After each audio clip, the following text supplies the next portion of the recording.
Just as promised, Traveler and Paimon. I'm so glad that you two came back to celebrate Lesser Lord Kusanali's birthday. Indeed. The festival's tomorrow. We've been preparing for so long that I can't help but feel a little nervous. There's no need to be nervous. Paimon's sure that Lesser Lord Kusanali will feel everyone's gratitude. Thanks, Paimon. I hope that everyone who comes to the festival will also have a good time. Speaking of which, did you manage to make your way to Port Ormos? Discover anything over there? Of course we went. A lot of things happened there. I see. Sounds like you two had another exciting adventure. If there is another chance, I would love to join. My lady, if you went to Port Ormos in your current state, we'd both be in for a lifetime of trouble. Dia! You were eavesdropping! It's called covert protection. Keeping an ear out for what's going on around my employer is part of the job. It's all right, Dia.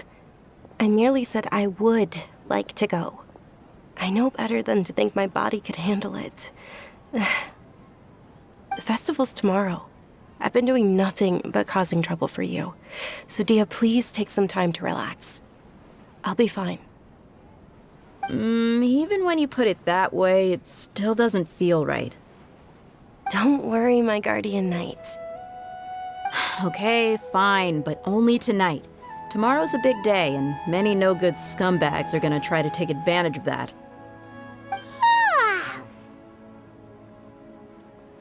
Oh, you two must be exhausted from your long journey back to the city. My apologies for not realizing this sooner.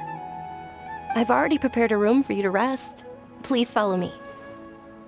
Whoa, you're so thoughtful. Paimon's so ready. Here we are.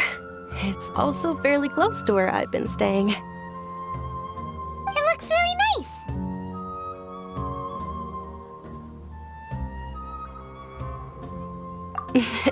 Not at all. Just tell me more about your adventures when you next get the chance. That's Paimon's specialty. Paimon can tell you stories next time. Oh, if you don't mind, how about we all walk around together tomorrow? All of my friends will be working the festival, and Dia is still insisting on her covert protection. Yeah, it'll be pretty hard to relax and enjoy the festival if Dia's constantly hovering over you, right? Then let's meet at the nearby bazaar first thing tomorrow morning. Have a great night. It's a deal. Good night, Dunyarzad. I may be too excited to fall asleep tonight. See you tomorrow. Paimon's starting to really look forward to the Sabzeruz Festival too. Will there be lots of yummy food? Oh, no. Thinking about food is just gonna keep Paimon up all night. The earlier we sleep, the better. Let's go inside, Traveler.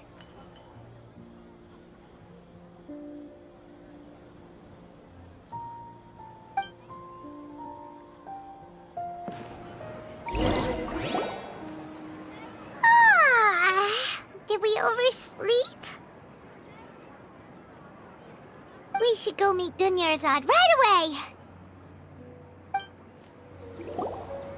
Traveler, Paimon, I've been waiting for you two. Good morning, Dunyarzad. We must have overslept a little bit. Not at all. I arrived early. Today is finally here. I must cherish every moment as if it were gold. You've worked so hard for this day. You gotta enjoy it to the fullest. You know it. Oh, it's just that, as expected, I had some trouble falling asleep last night. I'm hoping my body won't be too much of an issue today. Well, shall we? Let's start with the stalls over there.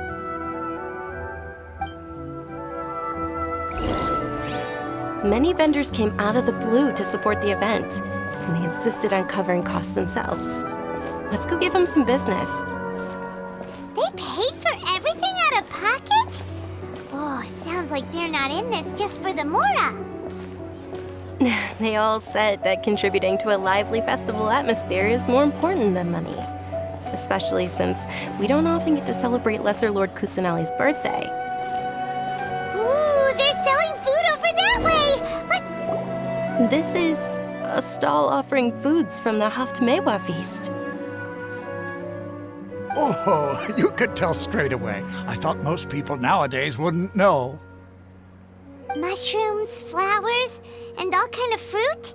It's all vegetarian stuff. Oh, Paimon's a little disappointed. So, what's the Haft Mewa feast you mentioned just now? It's another Sabzeruz Festival tradition. People used to set their tables with 7 different foods. Generally speaking, the most common selections were foods like Rukushifa mushrooms, lunar lotuses, Sumeru roses, sunsetias, kapulatas, hara fruits, and zaytun peaches. So, the Sabzeruz Festival is a vegetarian holiday? You don't have to be a vegetarian to enjoy the spread. We just use the 7 foods to symbolize the 7 virtues of the Dendro Archon.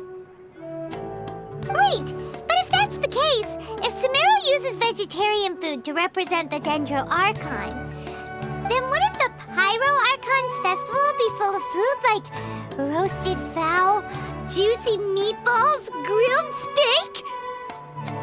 Oh, Traveler, we have to go to Natlon as soon as possible!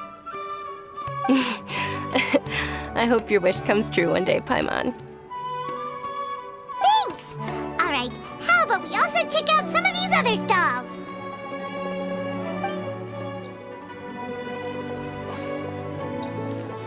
Dear customers, would you like to try your hand at alchemical divination? What's alchemical divination? Those 2 things sound like they'd be fun to try together. Right? I thought the same when I first heard about it. It is said to be a mysterious craft invented by none other than Lesser Lord Kusanali herself. So, how does it work? It's quite simple. After you give me any 2 alchemical reagents, I'll use them to perform a random transmutation. Sure sounds random. So random that it will probably fail. That is precisely what we need. After the transmutation fails, your one and only diviner here will interpret the remnants. Well, according to Lesser Lord Kusanali, everything is interconnected, and all that occurs can be traced back to fate. You could say this is a pearl of old wisdom. Why does everything sound so much more credible when Dunyarzad says it? Are you guys working together? So that's the true wisdom behind it. This young lady sure knows her stuff. So, how about it? Want to give it a try?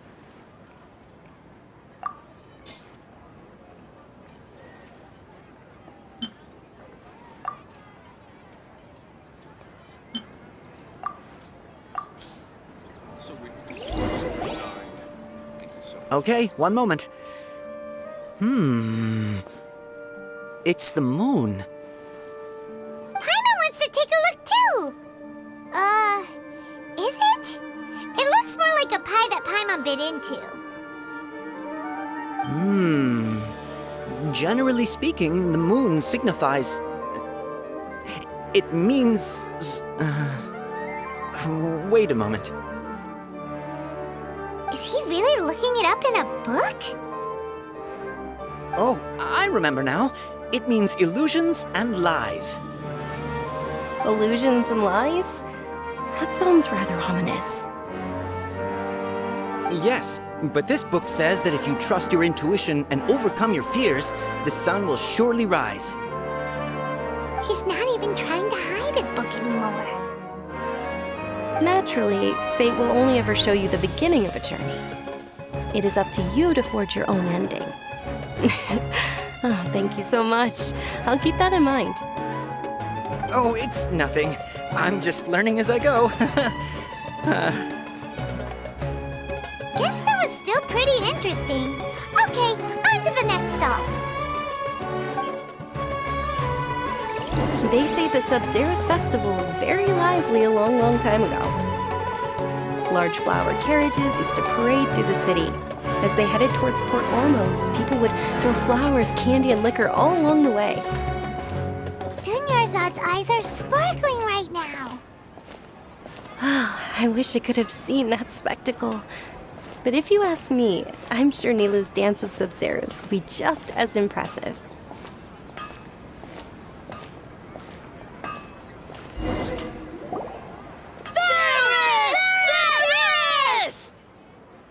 Attention! Soldiers, fall into formation if you want any Yalda candies.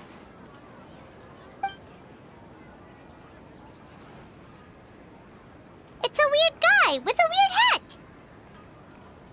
Hey, it's Dunyarzad! Wow! Miss Dunyarzad, the children love you even more than the Yalda candies. In the few short days it took to prepare for the Sabzeruz Festival, the children have all grown very fond of you. The Hallowed Night of Flowers. It's an honor that you know my name.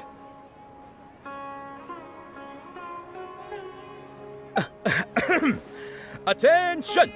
In the name of Ferris, the Knight of Flowers, I commend you on your contributions to the glorious Sabzeruz Festival. All right, little soldiers, take your Yalda candies and don't forget your loyalty to Lesser Lord Kusanali. Dismissed!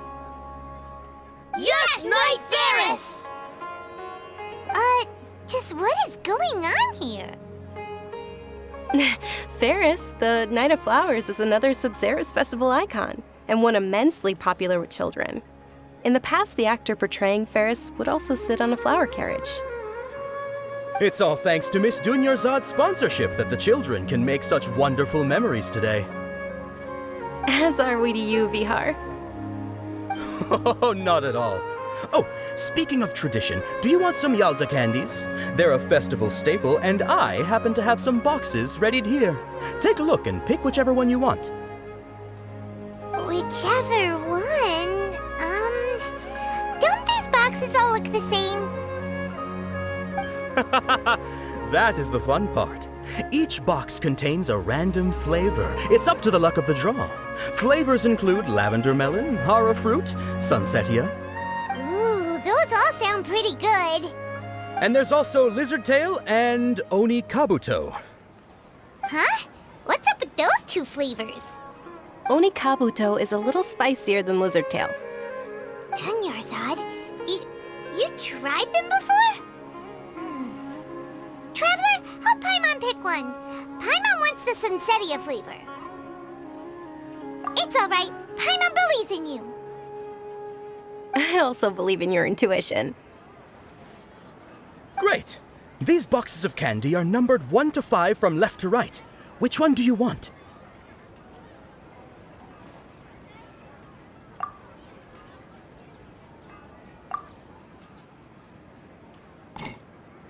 Excellent work! That is indeed Sunsetia. Paimon bet you survived so many epic battles because you had incredible luck, and Paimon was right. Attention! Here's your Sunsetia flavored candy. Thanks a lot, Knight of Candies. It's Night of Flowers, not Night of Candies. Paimon really wilted the carriageless Night of Flowers. They all basically sound the same. We got our candy, so let's keep going. Oh, actually, I just remembered that I left something behind. Since you're here, can you come with me to get it? Dunyarzad, you probably forgot because you're so excited about the Sabzeruz Festival. How embarrassing.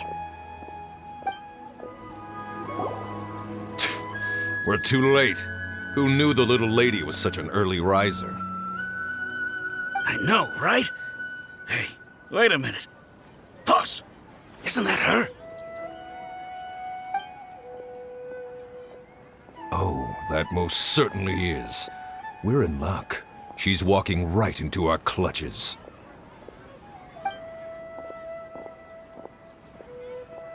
Those Eremites don't look like they're up to any good. Who are you? I don't believe the Homayanis hired you. That's right. We haven't received any of their mora, but I wonder how much the Homayanis would shell out to get you back. They're a gang of kidnappers! Traveler, hurry and protect Dunyarzad!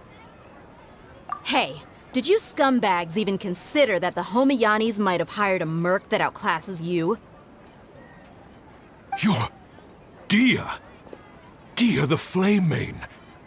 No wonder we mercs haven't heard anything about you for so long. You sold your unruly mane to the highest bidder. Don't speak so disrespectfully. My family started working with her as gratitude for her past kindness to us. Don't worry about it, my lady. Just some friendly banter between mercs. One punch and those rabid dogs will expose themselves for what they really are. Aren't your claws all dull by now? Don't get too cocky!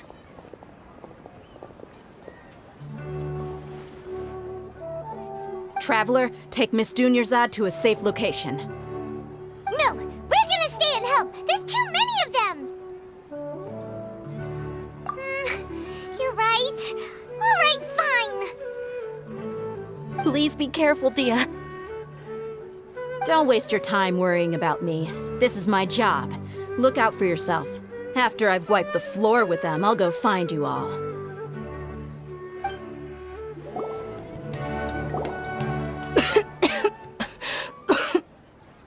Dunyarzad, are you okay? You look a little pale. Are you in shock? I'm fine. My body always reacts like this whenever I exert myself too much.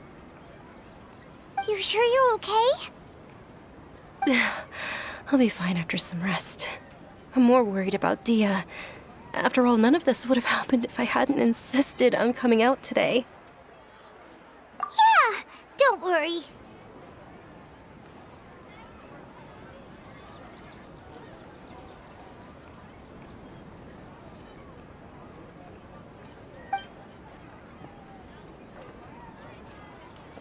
My lady, Traveler, found ya.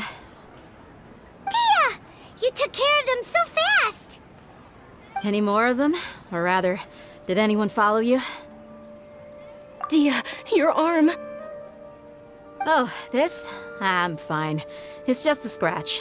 Normally, they wouldn't have been able to land a hit on me at all, but I'm still getting used to this new greatsword.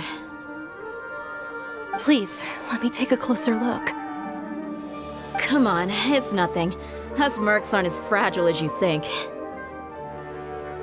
Hold on, you said something about a new greatsword. What happened to the one you were using before?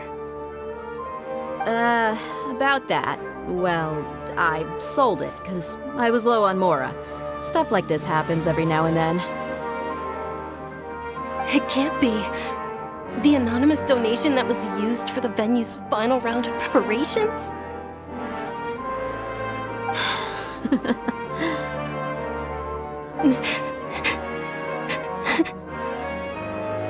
Hey, Miss Dunyarzad, I wasn't trying to make you cry, and I'm not gonna lose my commission because I made my employer cry, am I? Okay, making your employer cry won't affect your commission, but selling your weapon without permission and getting hurt? I'll have to reevaluate your performance. You're so unreasonable, my lady. Thank you very much, Dia. Don't be like that. I get embarrassed really easily.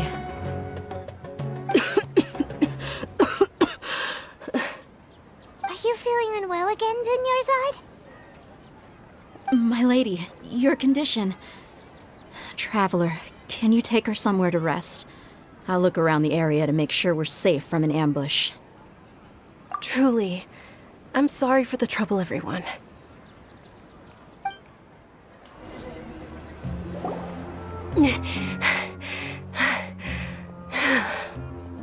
Are you feeling better, Dunyarzad? Yes, much better.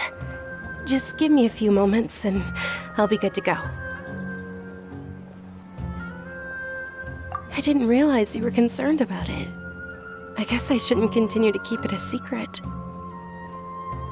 I was actually born with Elazar. It's terminal now.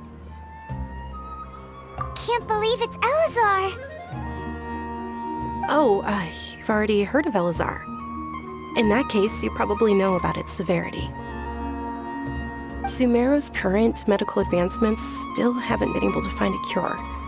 The disease's progression can only be delayed through environmental therapy. Dunyarzad. There's no need to be sad. I've always lived with Elazar and I came to terms with it a long time ago. Compared to the simple fact that I'm afflicted with this, its effects on my life have been much more painful. I know that my family loves me dearly. They've done all they can to provide the best environment for me so that I can live for that much longer. However, I know I will one day succumb to this. Did you know? Before I ran away from home this time, the world outside of my home didn't even know that I existed. Since I was a child, all I could do was sit on my bed and stare at everything outside of my window. I'm sure my family's worried and disappointed in me for running away, but I just didn't want to have any regrets. I wanted to meet other people. To me, there's nothing more beautiful than being able to meet and speak with others. Not to mention the incredible time spent preparing for the festival, the joy on everyone's faces here, and all the support I've received from friends like Dia. This way, when my final day does arrive, it will be less sorrowful. At the very least, many people will remember that I once existed in this world, right? As long as you don't forget Paimon. Paimon also won't forget about you. No, even if you forget Paimon, Paimon will still remember you. Thank you two so much. I apologize for the depressing conversation. This is out of character for me. To be honest, Lesser Lord Kusanali gave me the courage to do all of this. If it weren't for her encouragement, I wouldn't have taken that first step.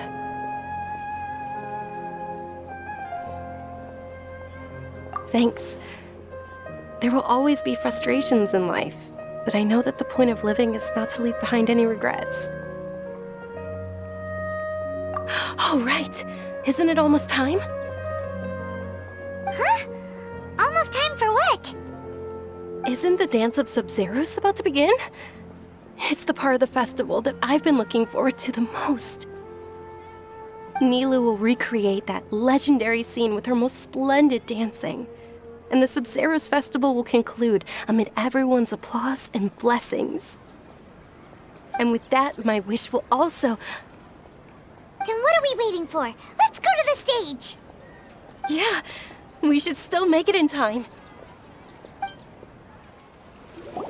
Were you not aware that the law prohibits this type of performance from taking place without prior permission? Over there! Someone's yelling at Nilou! I think I just saw the Academia's Grand Sage. Why is he here in person? But the Dance of Sabzeruz is one of the key parts of the Sabzeruz Festival. If we can't perform it... The Sabzeruz Festival. The law also prohibits the private hosting of large-scale religious festivals. Only the Academia can host such an event. If you continue to resist, we will have to order an investigation into every single event organizer. The Grand Sage has already granted you much leniency. I advise that you exercise tact. How did things turn out like this? The Academia was originally responsible for the Sabzeruz Festival, but they failed this responsibility for many years. I need to speak with them. This is a hard pill to swallow, but you're right.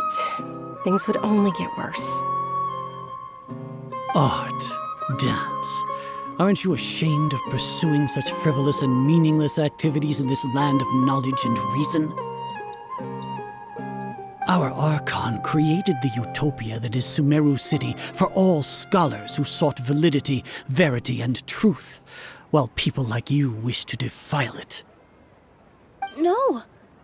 I believe that our Archon never rejected the arts. Even the goddess of flowers dedicated a dance to her. With your lack of intellectual credentials, I do not believe you are qualified to debate with me. What you should be doing is finding workers to tear down this ridiculous eyesore.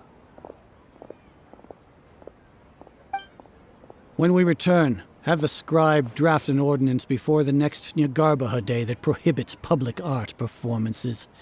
We will announce it to the public later via the Akasha. Understood. I will inform him when I return. The Sabzeruz Festival. Go celebrate the birth of that god to your heart's content. Nilu, are you okay? Oh, Dunyarzad. You all saw that just now? The Grand Sage ordered us to stop the performance. Yeah. Let's go somewhere the Academia can't find us and perform there. But how do we let everyone know? And what about the atmosphere on the stage? Or we could get people to block them off so they can't interrupt the performance. No. They just threatened to investigate the organizers. If we were caught... Nilu, it's all right. Don't worry about it. But you've been looking forward to the Dance of Sabzeruz so much, and I know how important this festival is to you. I don't want you to have any regrets. It's okay. Seeing you care this much about my feelings is more than enough. It would be too risky to continue the Sabzeruz Festival at this point. I don't want to get everyone in trouble. If you say so. But you can sneak out for the next Sabzeruz Festival, right? We'll make sure the next one is a smashing success. The next one. Yes. Okay. It's a promise. It will be a smashing success. Paimon can't believe this is how things turned out. Those heartless geezers. It really is okay. There's nothing we can do about it. Still, I'd be lying if I said I had no regrets. I would have loved to see Nilu's dance.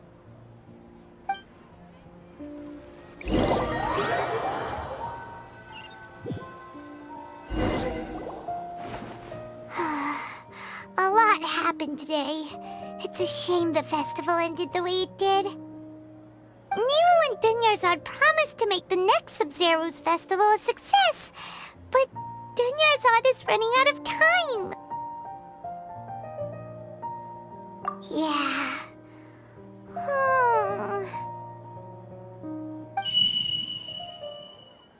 All connections have been secured to construct the most stable framework possible. The project has entered its most critical phase. Power has begun to flow from...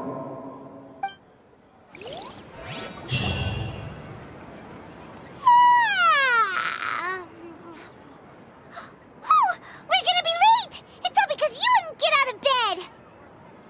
We should go meet Dunyarzad right away! Good morning, Dunyarzad. Sorry we're late. Not at all. I arrived early. You seem kinda tired. Did you not get enough sleep?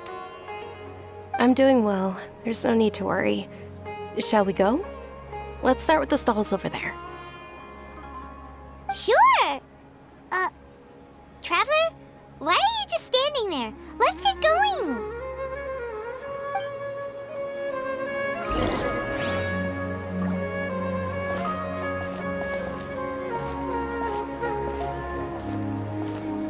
Ooh, they're selling food over that way! Let's go take a look!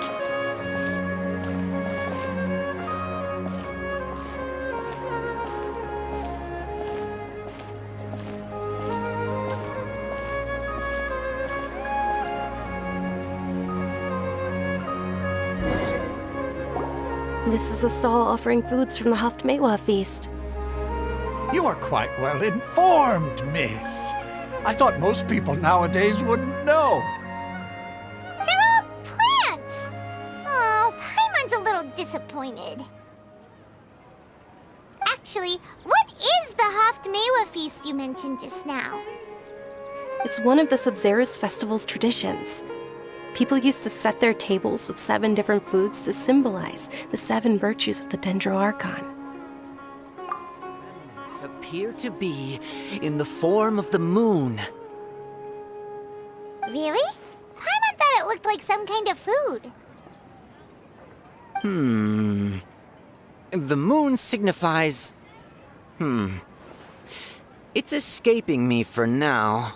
Wait a moment. Is he really looking it up in a book? Oh, right. It means illusions and lies.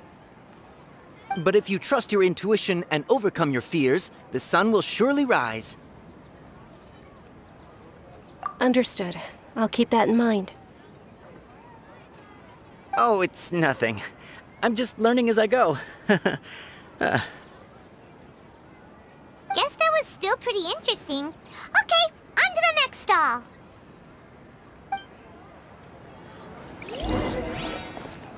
So, where to next?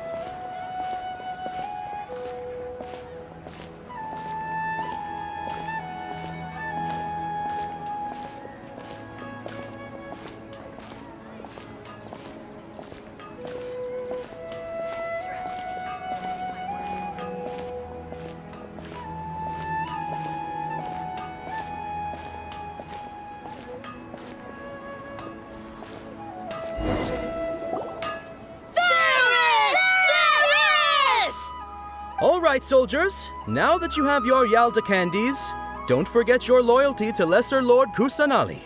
Dismissed! Yes, Knight Varys! What's going on? Is this a play? Ferris, the Knight of Flowers, is another Sabzeruz Festival icon and one immensely popular with children. It's all thanks to Miss Dunyarzad's sponsorship that the children can meet the Knight of Flowers. Oh, do you want some Yalda candies? I happen to have some boxes readied here. Take a look and pick whichever one you want. What's to pick? Don't these boxes all look the same? It's not that simple. Each box contains a random flavor. It's up to the luck of the draw. Flavors include lavender melon, hara fruit, sunsetia. Ooh, how interesting. And there's also lizard tail and oni kabuto. Ugh, why do those flavors even exist? Traveler, help Paimon pick one. Paimon wants to eat the sunsetia flavor. Great! These boxes of candy are numbered 1 to 5.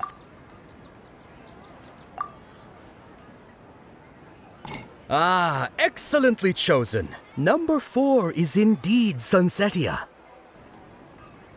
Ha-ha! Paimon bet you had incredible luck, and Paimon was right!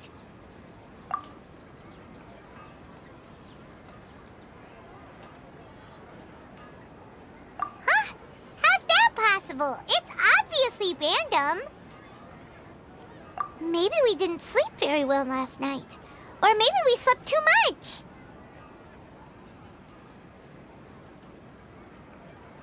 Oh, sure. Huh? Where are you going? You're just gonna walk off like that? A feeling of deja vu? Oh, Paimon knows what that is. It's when you feel like you've already experienced whatever is going on. In that case, Paimon also felt something like that today. But that's just our brains playing tricks on us, isn't it? So, why'd you run here in such a hurry? So that's it! You're intentionally doing things you usually wouldn't and seeing if you still get that same feeling of deja vu. Welcome, you two. Are you here for lunch? What would you like to eat? Got it. You don't look like you're from these parts, but I gotta say, you've got good taste. I'll give this order to the kitchen. Coconut charcoal cake? Isn't it that burned thing that didn't look tasty at all? Oh, Paimon understands what you're trying to do now. You'd never normally order something like this.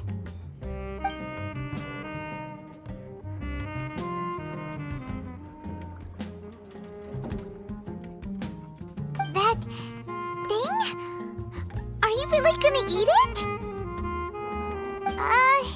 Isn't this going a bit too far?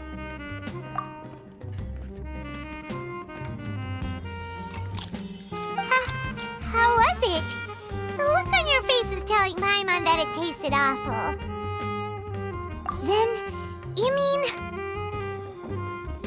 That's impossible! We were just talking about how gross it looked! So, would this be a case of taste bud deja vu?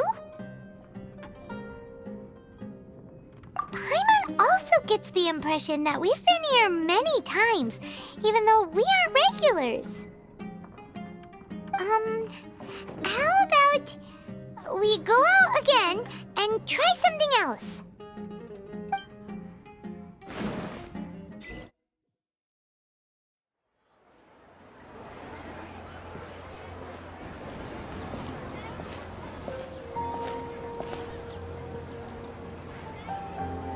Hey, Dunyarzad is sitting by yourself on that bench over there.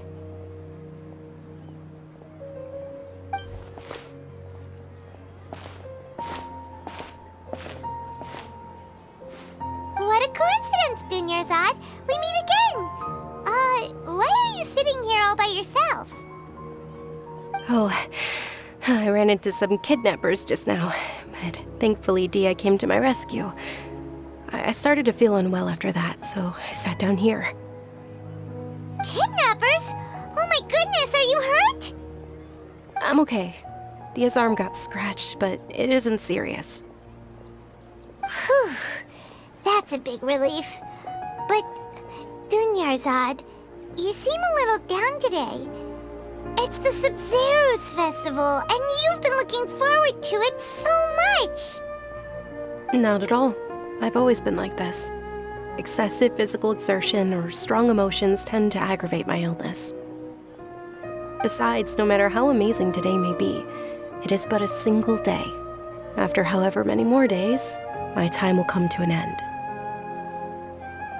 Paimon doesn't quite follow you, and Paimon feels like something's really got you down right now. It really is fine. I don't mind. Huh? Did something happen? Dunyarzad, have you ever felt deja vu? You know, like when you've already experienced something that's happening right now? Deja vu? No. But my days have been the same for years now. Even if I were feeling deja vu, I suppose I would already be used to it. Oh, Paimon sees. Then, is it only the two of us? It's almost time. Huh? Time for what? Nilou's Dance of Sabzeruz is about to begin. Let's go. Hope you'll have a wonderful day.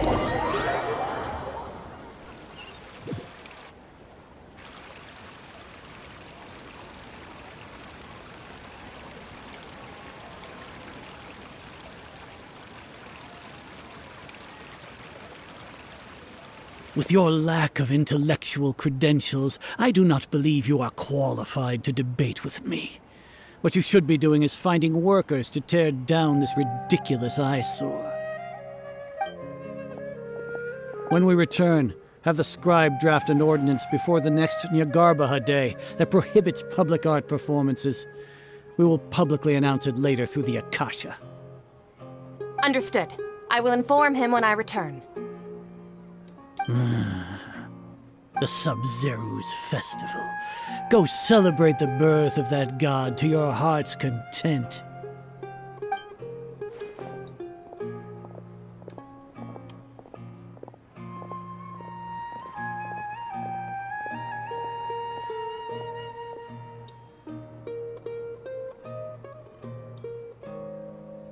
Milu, are you okay? Oh, Dunyarzad. The Grand Sage ordered us to stop the performance. It's okay. There's nothing we can do about it. But you've been really looking forward to this. I don't want you to have any regrets. It truly is unfortunate, but I don't want to cause trouble for anyone. Didn't the Grand Sage say that he might investigate the organizers? True, but... Well, okay. I'll just have to try again next year. The next festival. I probably won't be around by then. Wait, what did you just say? No, nothing. I'll be heading back to rest. Thank you for your help, everyone. Paimon can't believe what those heartless geezers did!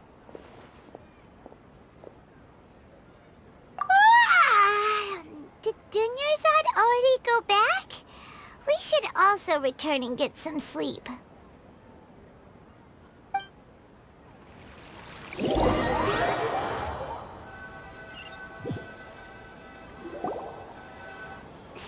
in the end, you still couldn't figure out what that deja vu feeling was all about?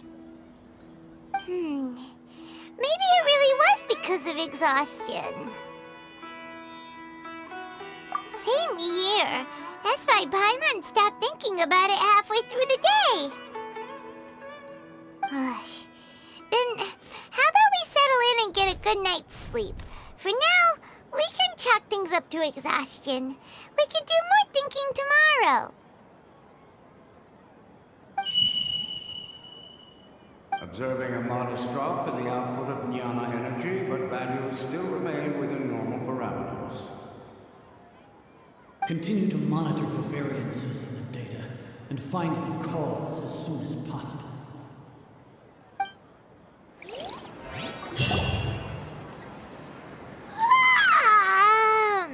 Why does Paimon feel so tired after so much sleep? Anyway, we should go meet Dunyarzad right away.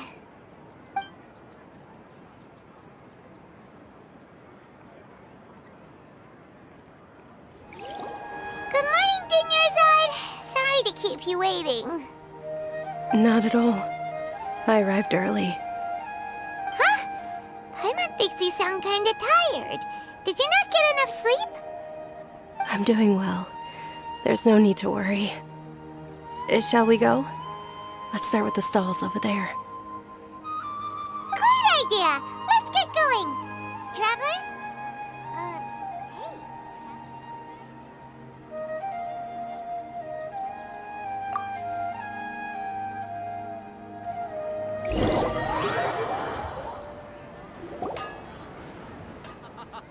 It's all thanks to Miss Dunyarzad's sponsorship that the children can enjoy the Sabzeruz Festival.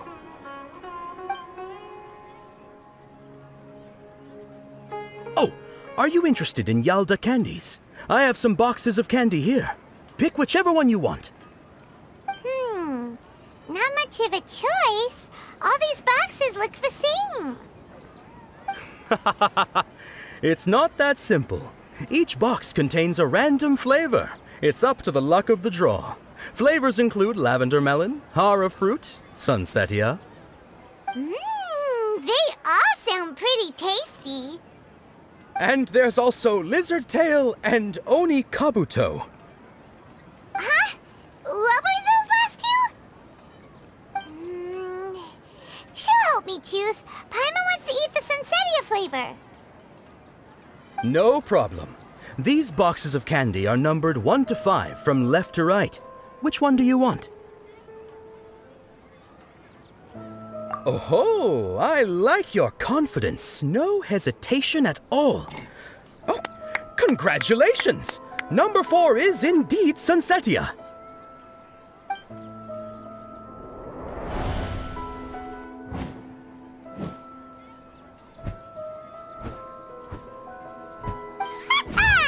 Paimon knew she always had incredible luck.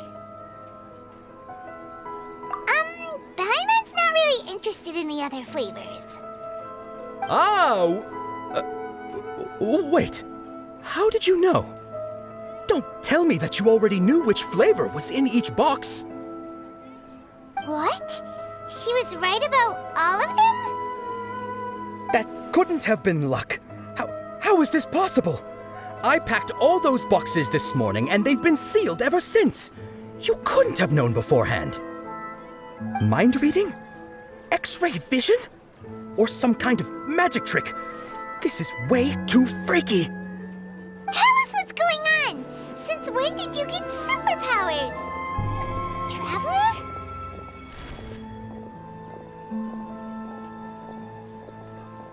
Hey, where are you going?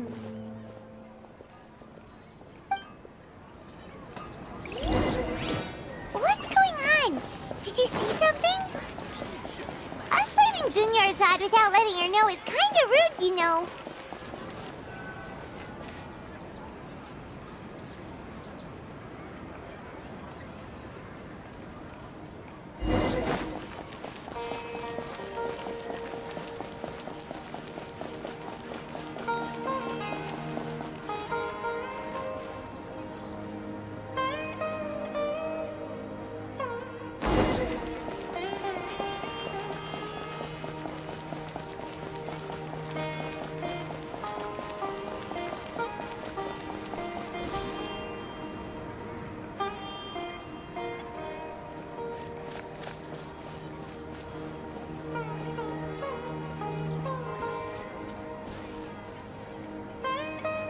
What are you looking for? Why did we come here?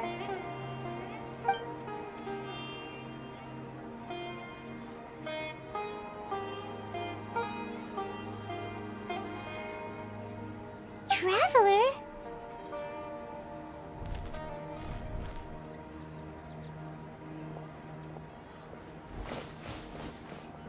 That's...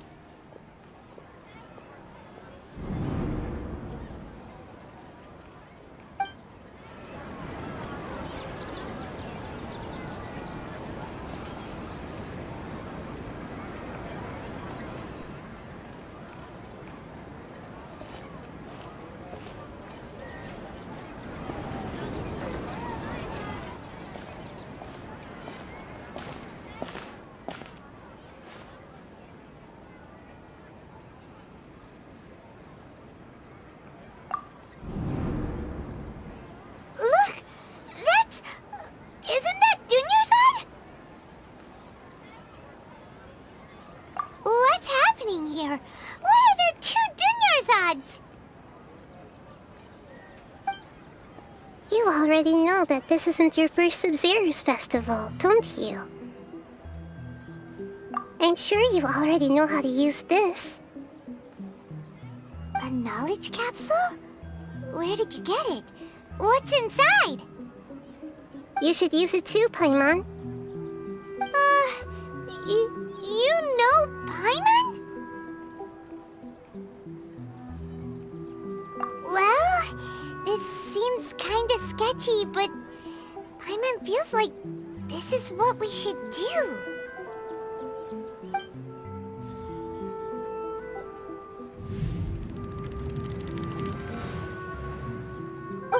What the? This is our 20th time at the Sabzeruz Festival? Huh? No. The 30th? 40th? Just how many times have we been to the Sabzeruz Festival? Have we been trapped in a single day? If it weren't for you, we wouldn't have even realized. What the heck was inside that knowledge capsule? Your memories are still scrambled? Try your best to remember. This isn't the first time we've met, and I answered that question a long time ago. Let Paimon think. Oh, it's coming back! Meeting you was the real catalyst for restoring our memories, and the knowledge capsule was just your means of showing our minds the way. What about everyone else? Why are you only helping the two of us? Your sense of deja vu is stronger than everyone else's, yes? As for an explanation, you two received the blessing of Dendro, and you also have special, sensitive constitutions. It was as if a single sheet of paper was separating those memories from your consciousness. A familiar question. I think this is the 7th time you asked that. As you can see, she isn't doing well. You probably sensed it too. The Dunyarzad you were just with is different from the first Dunyarzad you met. That first Dunyarzad is in front of you right now, and she doesn't have a lot of time left.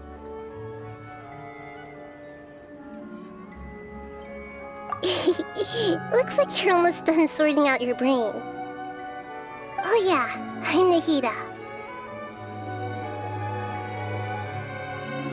Good, you passed the test. What's happening? You can awaken our memories, and you seem like you know what's going on. Oh, wait, please don't tell Paimon even you don't know. Everything in this world runs in a loop. This cycle is called the samsara. You, me, and everyone else are all stuck inside the one-day samsara. As for the truth, that's on you to find out. If you were told the truth instead of discovering it yourselves, it would literally blow your minds. I don't know how you'd be after that. I can only give you surface-level help, like bits of information and subtle hints. For the rest of the time, I'll be doing all I can to slow down Dunyarzad's illness. She looks like she isn't doing well at all. Her illness gets worse after each Sabzeruz Festival. If we can break out of the samsara, I might be able to save her. But as things are right now, she's just a small bird in the sky that's about to lose its last feathers. All I can do is raise a gale to delay her fall. You sure love to use weird analogies.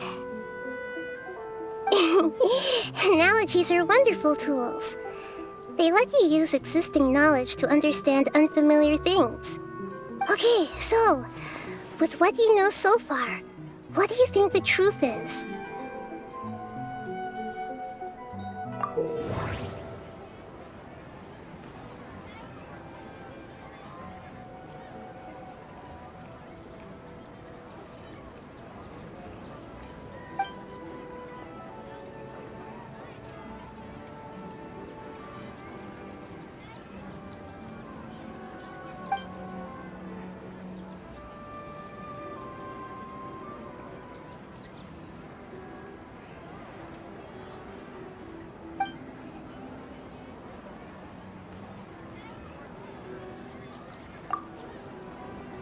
Grand Sage said, go celebrate the birth of that god to your heart's content.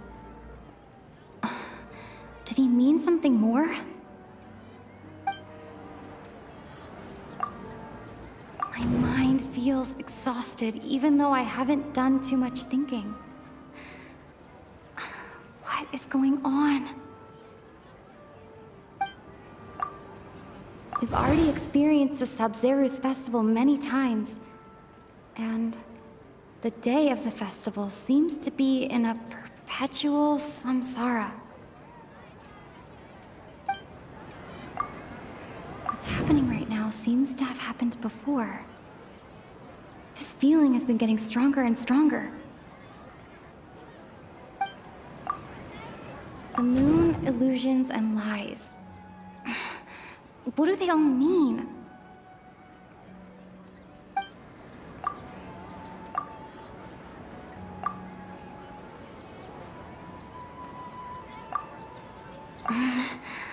I can't seem to cohesively piece everything together. I can't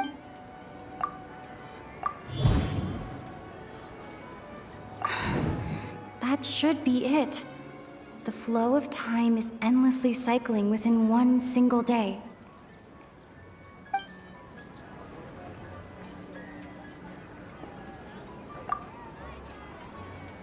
That doesn't sound right.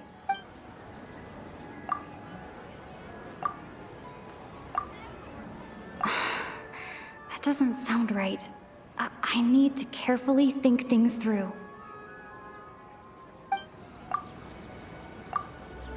A time loop. You've given similarly wrong answers in the past. A pity. Still the wrong answer? Paimon thought that made a lot of sense. It feels like time's just repeating itself. A simple time loop can't explain some of the phenomena. You two are still missing a lot of information. Unfortunately, I can't give you any more hints.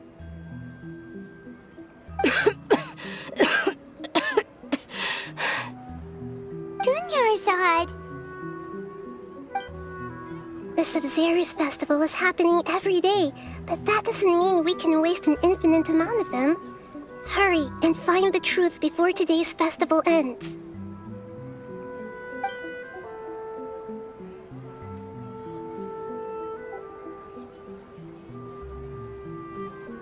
Let's think about our current situation. To save Dunyarzad, we have to escape the samsara of the Sabzeruz Festival. And to do that, we need to figure out what's happening. The truth.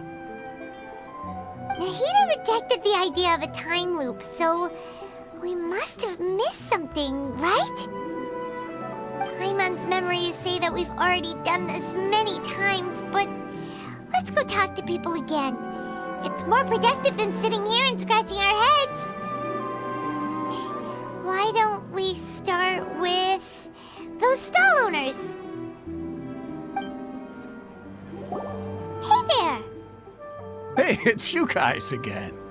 Where's your cultured friend? She's feeling a little unwell. I see. Did you come back to buy something? I guarantee the freshness of my products. I harvested them from the forest just yesterday. Huh? What brought this about? I hurried back from the forest yesterday, and I'm selling produce here today. I haven't felt anything strange. To put it another way, if you really think about it, was yesterday truly yesterday? Did you actually come back from the forest yesterday? What kind of philosophical nonsense is this? Are you two daydreaming? Didn't you know that no one dreams in Sumeru?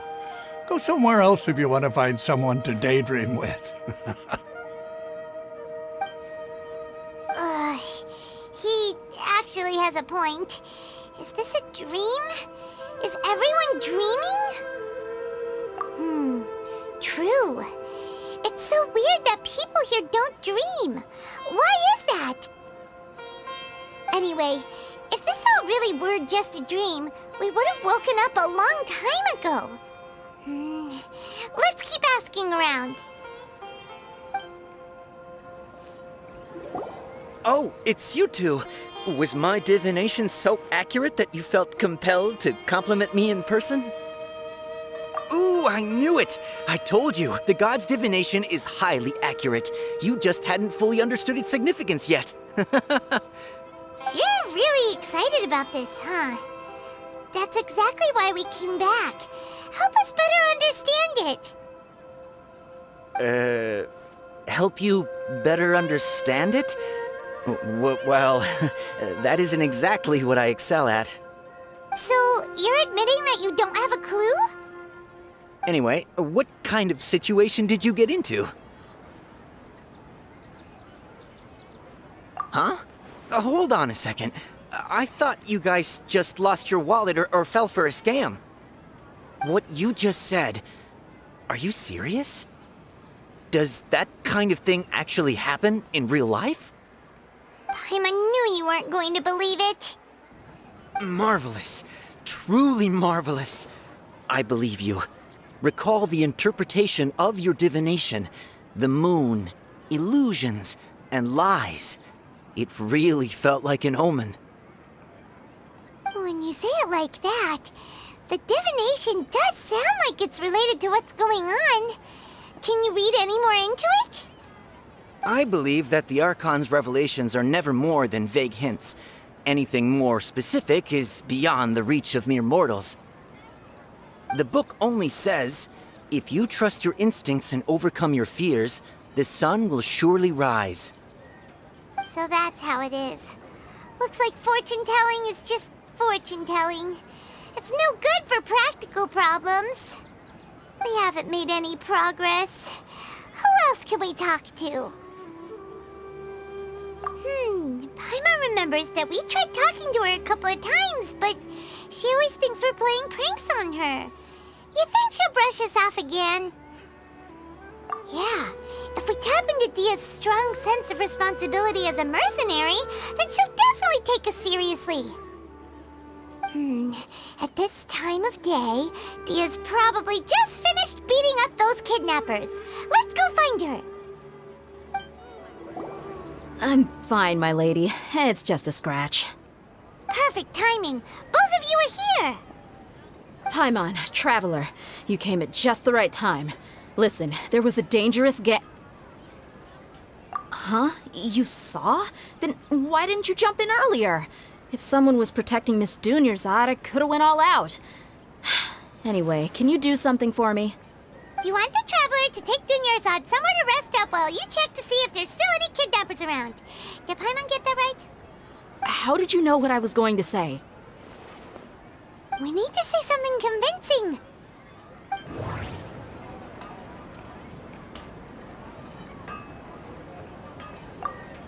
Dia sold her greatsword to raise additional funds. And then she was injured because she wasn't used to her new weapon. My mind feels exhausted even though I haven't done too much thinking. What is going on? People in Sumeru don't dream. What a strange phenomenon. The moon, illusions, and lies. What do they all mean?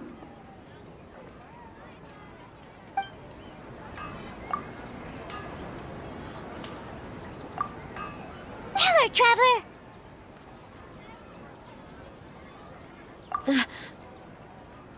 I didn't tell anyone about that. Including Miss Dunyarzad. You couldn't have known. And just now, you literally took the words right out of my mouth. What's going on? All right, so this is the situation.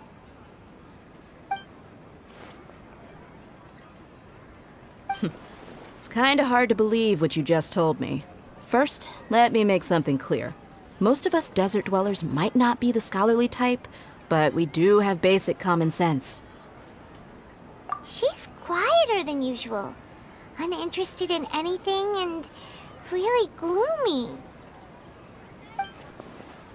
Yeah, she isn't the same as before, but her parents said that this is how she was like at first. Huh? At first? I don't quite understand what you're all talking about. I'll go rest on the bench over there. My lady, are you angry?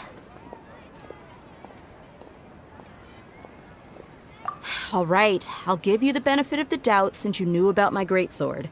Let's make this a quick trip. Miss Dunyarzad isn't completely safe here.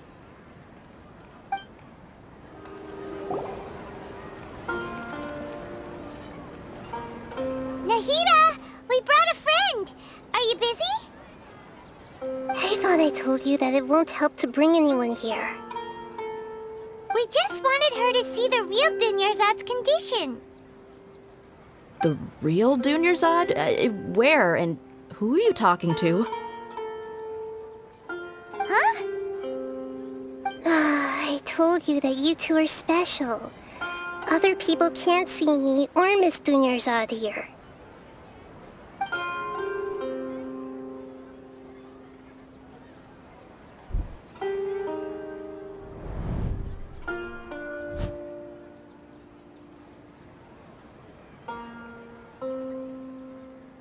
Hold on. Over there.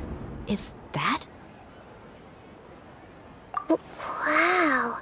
How perceptive. Does she have invisible antennae? Miss Dunyarzad, she's lying down here, isn't she? How's she doing?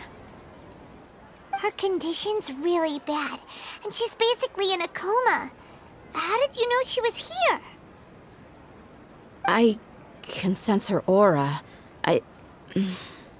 There are also lingering feelings of something like regret or disappointment.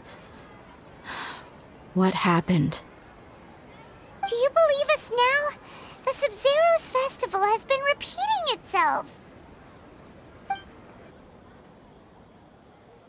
So, you think the sages are behind this? Yeah, they've always been against us. Wouldn't surprise me if they're using the Akasha to intentionally repeat the Sabzeruz Festival as a sick joke. You have a point. Aside from the Dendro Archon, the Academia's sages are the only ones in Sumeru who could pull off something like this. Maybe there's more to the Akasha than we know. Right! Didn't you awaken our memories using something that looked like a knowledge capsule? That means you must know something about the Akasha! The Akasha relies on the power of a gnosis to operate, as it is the manifestation of the God of Wisdom's power. It compiles the wisdom of the entire populace, and it grants knowledge to the people. A gnosis could do that? No wonder the Akasha is so magical. It's being powered by the gnosis of Sumeru's Archon. So, this Nahida you mentioned, what did she say? She said, and Paimon quotes, "The Akasha relies on the power of a gnosis to operate, as it is the manifestation of the God of Wisdom's power. It compiles the wisdom of the entire populace, and it grants knowledge to the people." Compiles the wisdom of the entire populace and grants knowledge to the people. Wait. I get the grants knowledge part. That's what people have always used the Akasha for. But compiling the entire populace's wisdom? How does that work? Did she mean that the sages enter new knowledge into the Akasha? Oh, yeah. That sounds about right. What do you think?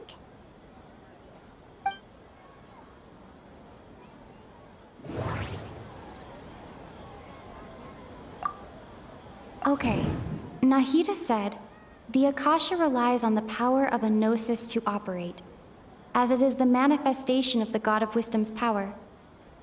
It compiles the wisdom of the entire populace, and it grants knowledge to the people.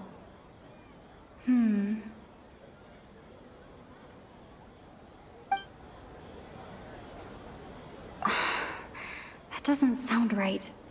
I need to carefully think things through. People in Sumeru don't dream. What a strange phenomenon. What's happening right now seems to have happened before. This feeling has been getting stronger and stronger. My mind feels exhausted, even though I haven't done too much thinking. What is going on?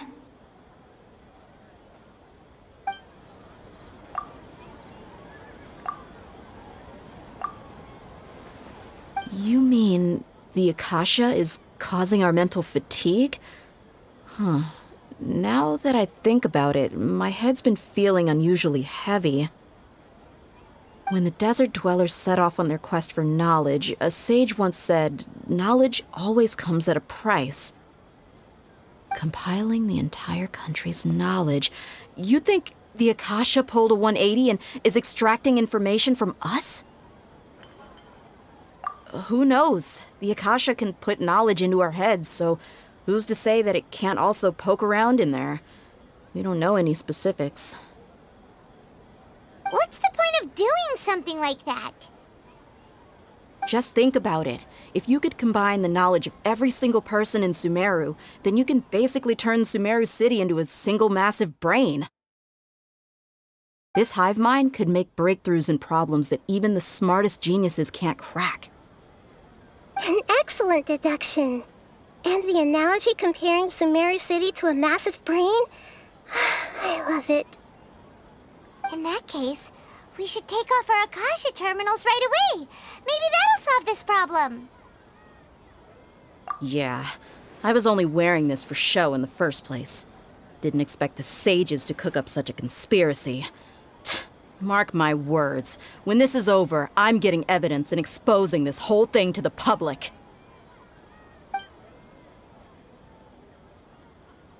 How does everyone feel? Huh? What is it? Oh, that! Paimon knows what you're talking about. It's a single soft beep that sounds like it's coming from the Akasha terminal. The sound of a beep. Could it be a prompt tone for when the Akasha is operating? That's probably an important clue. We weren't using our terminals, but we heard a beep anyway.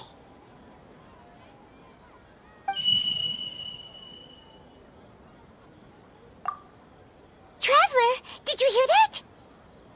I heard it too. Our ears aren't messing with us. There was definitely a beep, but it sounded like it was coming from inside my head. We took off our Akasha terminals.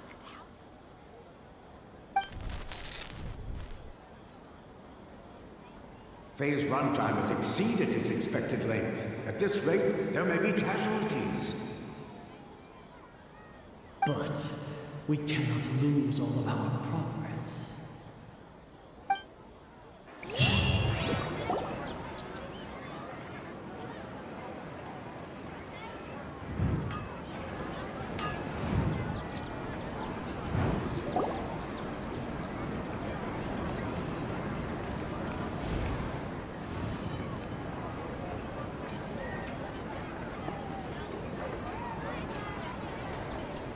Paimon remembers everything! Good. You adapted quickly this time. We definitely took off our Akasha terminals last night, but we still heard that beep. Why is that?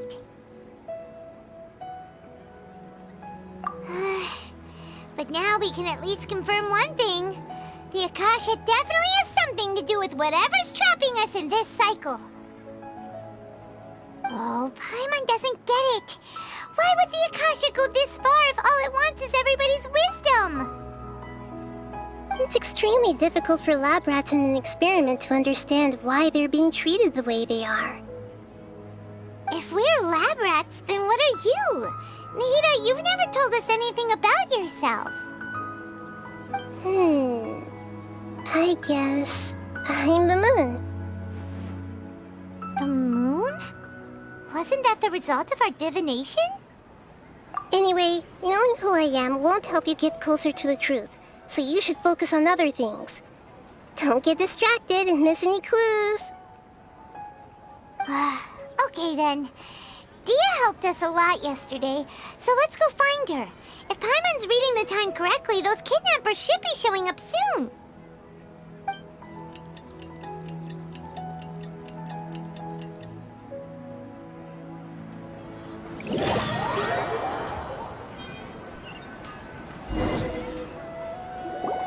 Ah, there you are. I've already taken care of those kidnappers. My lady, did you get hurt? Dia? What's wrong? Why are you both gawking at me like that? You didn't get hurt this time. Huh? What do you mean this time? Why are you so surprised that I managed to get out unscathed? Those kids were amateurs.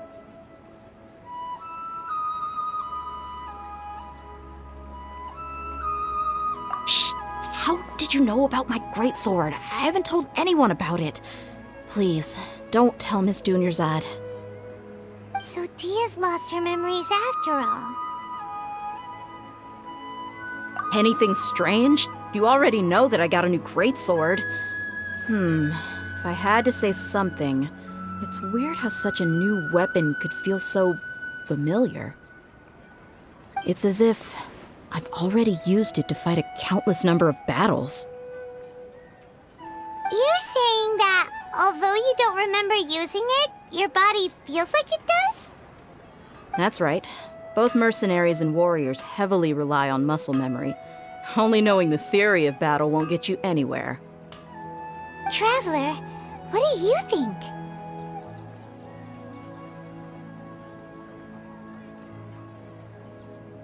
Yeah, Paimon's feeling really hopeful. Oh, you're right! Earlier in the Samsara, something like this would have never happened. I have no clue what you two are talking about, but it's still dangerous here, so...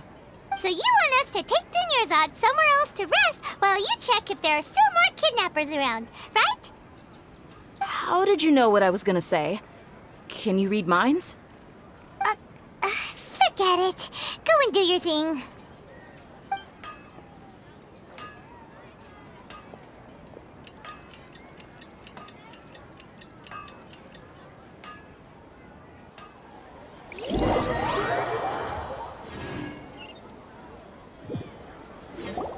Whew. It's finally nighttime. Aside from Dia not getting injured, everything seems to have stayed the same. Listen, Nahida, we found out that Dia got out just fine today, even though she got injured every other time she fought the kidnappers. Do you think the Samsara has been broken? Have we saved Dunyarzad? Really? Good job on all that progress. Get some good sleep tonight. Hey, what kind of an answer is that? Tomorrow will come. Everyone assumes this is common knowledge, but the only way you can know that for sure is if you experience tomorrow. How many todays has it been? Is it possible that today will be followed by yesterday? Does tomorrow truly exist as anything beyond a made-up concept? It's even possible that this entire world is a lie, and the history of the whole world has just been one endless Sabzeruz Festival. Okay, no more. Paimon's brain is already shut down. That's why it makes no sense to waste your energy thinking about things you will learn tomorrow. Get some good rest. You know, use the bathroom and flush your anxiety dookie away. Huh? Hold on, what did you just say? Did Paimon hear you correctly? Huh? People always say they feel a sense of relief after they take a duk-duk. That's why I suggested you could try that. Is that so strange? It's so strange and so against common sense that Paimon's at a loss for words. You were sounding kind of smart just a minute ago. Yeah, even though it's happy and lively at the Sabzeruz Festival every day, it feels like it's been a long time since we've really gotten to relax. Let's go back to our room. Continue the harvest. Compared to what we stand to achieve, these sacrifices are trivial.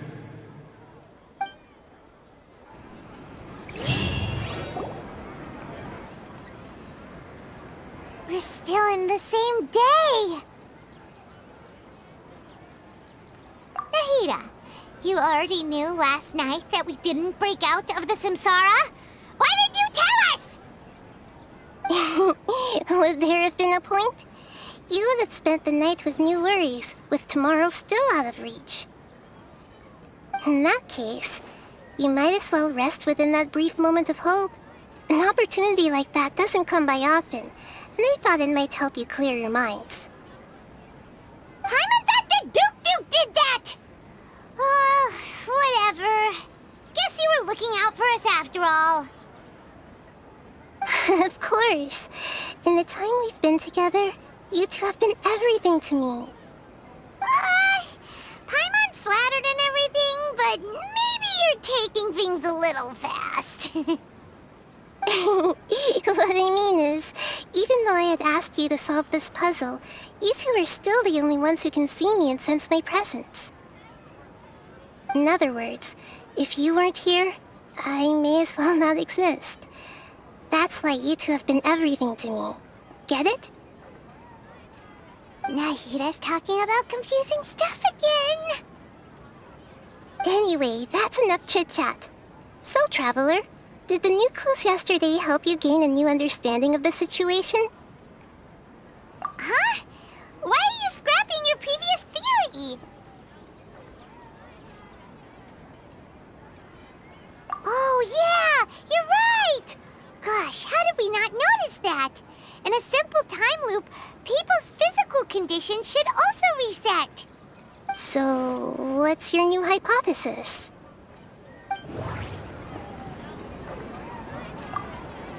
Mercenaries rely heavily on muscle memory. And Dia was able to use her experiences to avoid injury in later samsara cycles. Okay, Nahita said, the Akasha relies on the power of a gnosis to operate, as it is the manifestation of the God of Wisdom's power. It compiles the wisdom of the entire populace, and it grants knowledge to the people.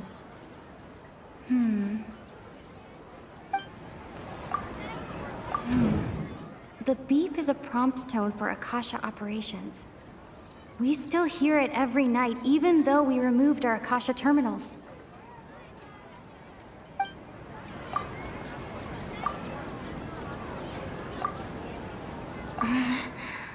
I can't seem to cohesively piece everything together.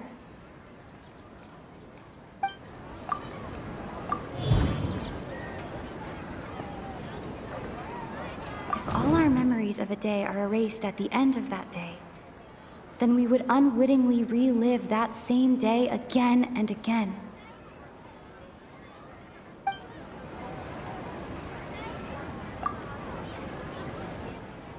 Oh!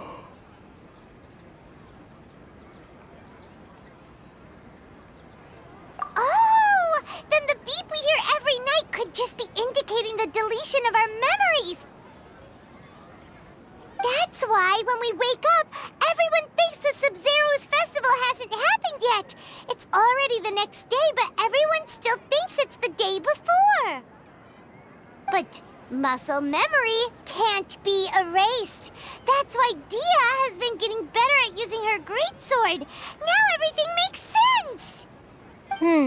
A brilliant deduction. Nahita, tell us if we're right or wrong.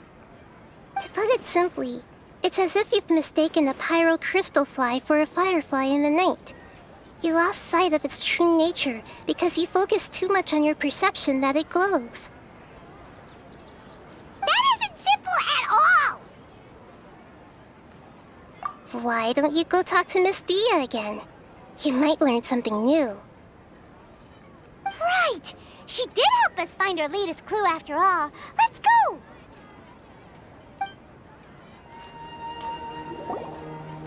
There you are. Really took me a while to find you. As expected, Dia also didn't get hurt today. Get hurt? Why would I? Don't underestimate me. Well, you're still getting used to your new greatsword. Huh. Truth be told, I also think it's pretty strange. It just suddenly felt so familiar in my hands and... wait a second! How did you know I got a new greatsword to begin with? I didn't tell anyone about it. Traveler, could you explain the situation to her today? Paimon's gotten a little sick of doing it. Oh, that works!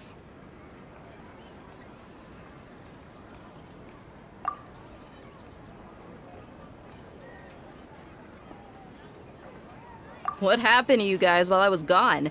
Did you get brainwashed by some cult? Don't think too hard about it. Just take what we're saying at face value. All right then, let me get this straight. You're telling me that my body's already gotten used to this greatsword, but my brain just doesn't remember it? Yes, your memory's being erased every day. Then I'd have to disagree. That's impossible. Oh? Why do you think that? If we've actually been reliving the Sabzeruz Festival day after day, then what happened to the things we used, the money we spent, the food we ate? Common sense says my wallet should have emptied itself a long time ago. There's no way I wouldn't have noticed that.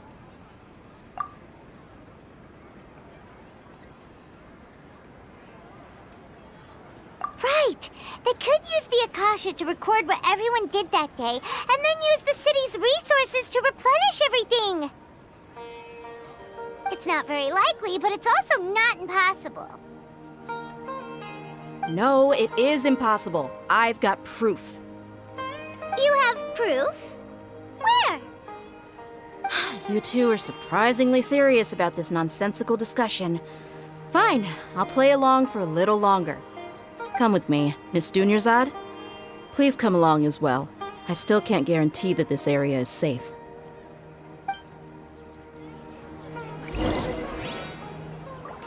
Paimon can't believe it's Dia who wants to show us something this time. 2 days ago, we were the ones taking her to see Dunyarzad. This is it. Huh? This is a wooden training dummy. What about it? See those marks on the dummy? Those are the result of several days' worth of practice. Let's say the sages didn't replace it every day. Shouldn't it be hacked to pieces by now? That's true, but what if they did? Then the sages would have had to reproduce every mark I left during previous training sessions. I'm a professional fighter. My martial school has always emphasized the importance of refined control. The force, angle, and entry point of each strike is calculated and deliberate. That's why I remember every mark on the dummy, as well as my state of mind as I made each strike. It's just as they say, each swordsman has their own unique style, and even the same swordsman can't make the same cut twice. It would be impossible to copy these marks. Is it really impossible? What if they used some fancy machine to carve every single mark? People often say that a camera's photo can never replace an artist's painting because the former has no spirit to it. The same thing applies here. At a mere glance, I can differentiate carved marks from the results of combat training. Whew, I hope that cleared things up for you.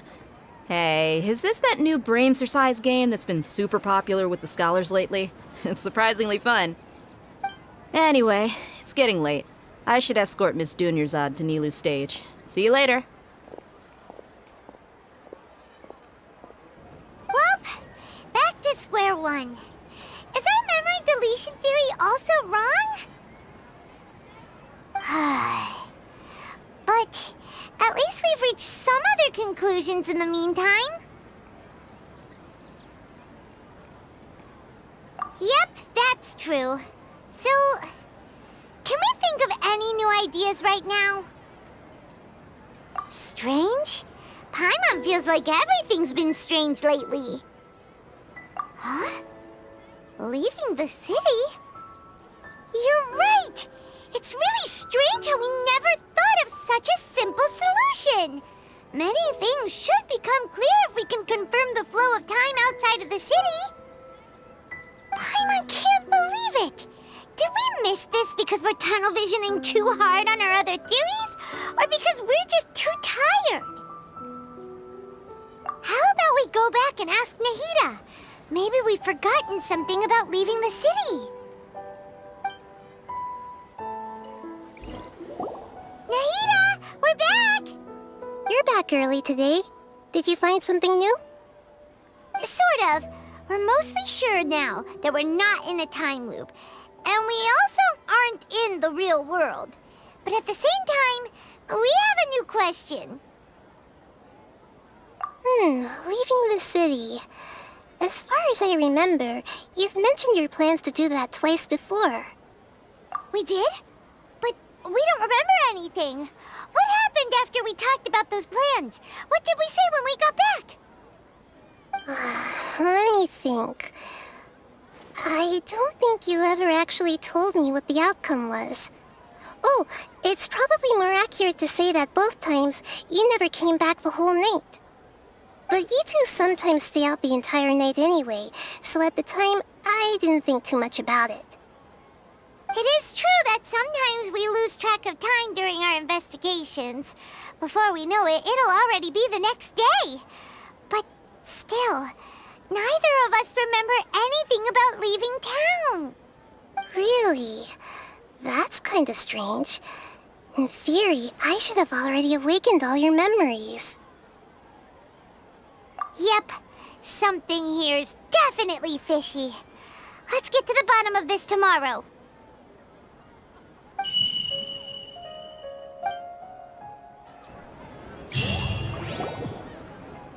Our memories are back! About that. Well, where should Paimon begin? Traveler, aside from your memories that were just restored, I have another message for you. Listen to it and you'll understand. Can't go back. There are countless spaces here. Our Sabzeruz Festival in Sumeru City is just one of them. Traveler, you should be missing 2 days' worth of memories. Paimon will fill you in. It's time to carry out our plan from yesterday. Okay, let's go! Why can't we leave the city? What is the Academia up to now? Don't ask me. It's not like I can tell you anything. This is a direct order from the Grand Sage. Just wait until tomorrow. I have a real emergency. My goods have already arrived at Port Ormos. If I don't hurry, they'll be stolen. That's your problem. Make sure you make a request in advance next time. But it's not like you can just predict business matters in advance. It looks like the Academia already announced a lockdown for Sumeru City today. How completely unsurprising. Let's go and question them. Hello, sir. Why can't we leave the city today? Here we go again. Don't ask me. I don't know either. We just received an order that no one is allowed to enter or exit Sumeru today. They didn't tell us anything else.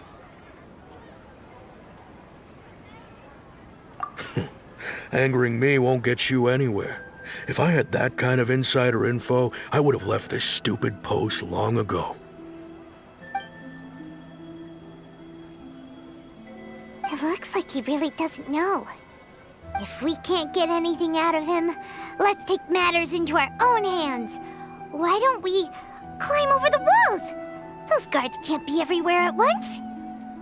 This is a good spot, and the guard hasn't noticed us at all. Let's hurry! Huh?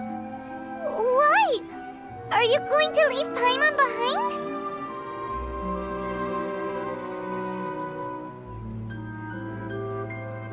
But what if things get really weird out there and you get into some trouble? Then Paimon won't be able to help you. Oh, Paimon knows that Paimon can't do much, but we've always been together, haven't we? Okay. Paimon will wait for you. Promise Paimon that you'll come back as soon as possible. Just a quick look. And please, be careful.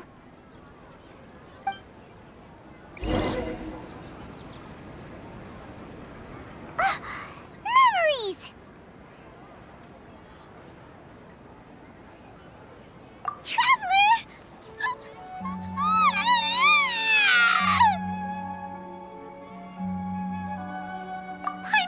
Paimon would never see you again! You just disappeared! Paimon waited for you for hours and hours at the city wall and you never came back! You promised Paimon that you were only taking a quick look! Paimon, calm down. She's here now. I don't think she understood what you were saying. Paimon doesn't care! Paimon wanted to go look for you, but you also said that Paimon should stay! Paimon was so worried and so scared the entire day!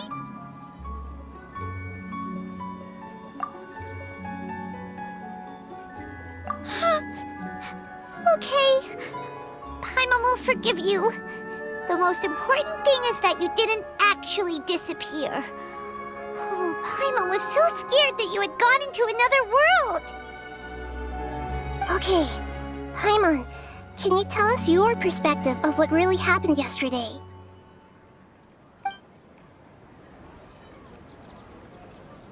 I see.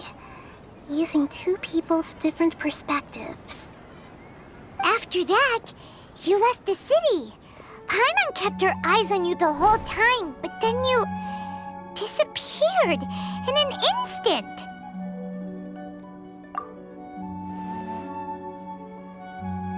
No way! Paimon was watching you with the fullest attention. What's your perspective, Traveler? You sure you don't have any memory of this? I guess that explains everything. You also lost your memories the last 2 times you tried to leave the city. Those days' memories can't be awoken. So, if we leave the city, our memories will be completely erased?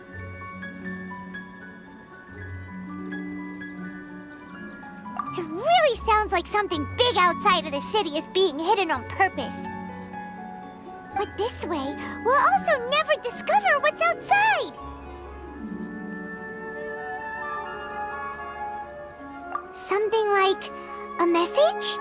But how can we send it back? Don't look at me like that. I'm not used to being stared at. Well... Okay. You want something that can pass on messages, right? Give me some time and take care of Dunyarzad for me. Yep! Now we're talking!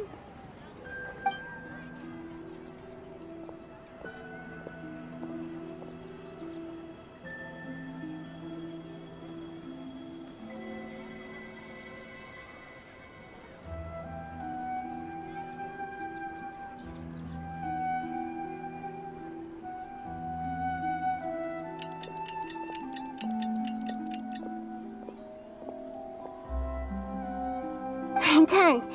Here you go. What? Isn't this just an Akasha terminal?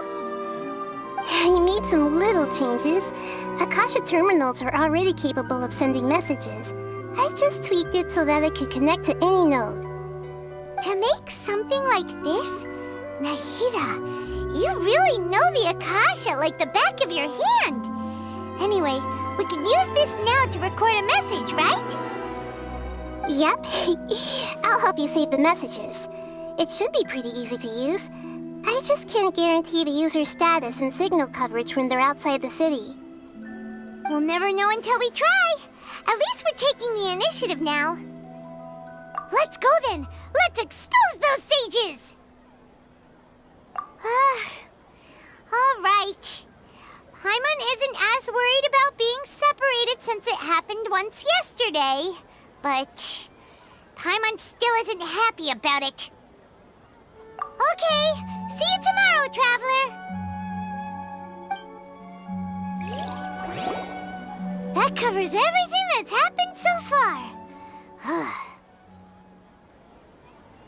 Yes, although the signal was choppy and had some interference, we still managed to receive 2 messages from you when you were outside. Okay, now that you understand what's going on, let's hear the messages together.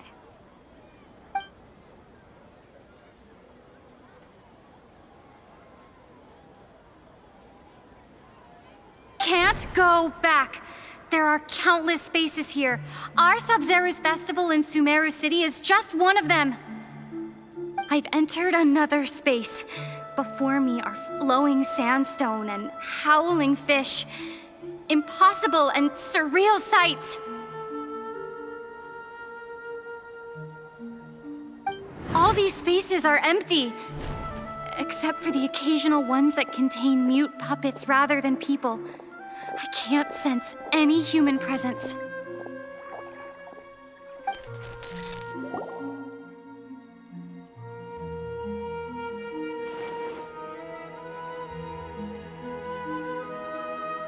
That's one heck of an info dump.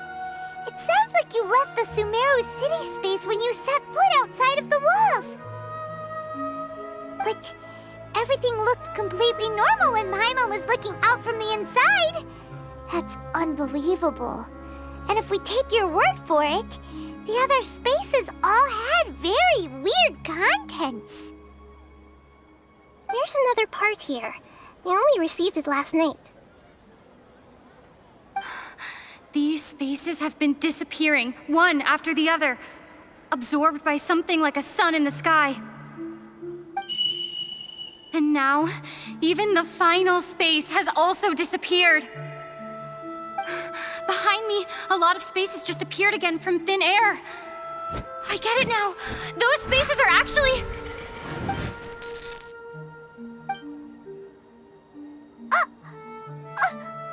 Why did the message end right there? What did the traveler want to say? What are those spaces? Probably because yesterday just happened to end at that moment. Oh, right. Paimon did hear a beep from the Akasha. Did it come from here or from the message? The message. It should have come from the Traveler's Akasha terminal. After the beep, Traveler said even the final space has also disappeared. Traveler, what do you think that final space could have been?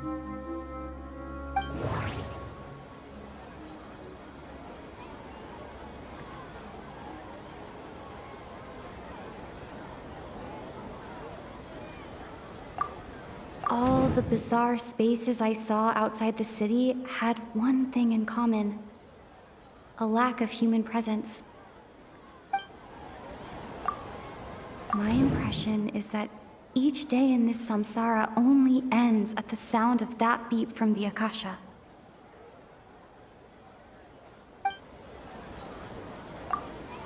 Was that space actually the real world?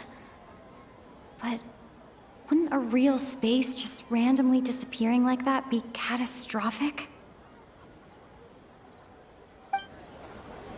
That doesn't sound right. I need to carefully think things through.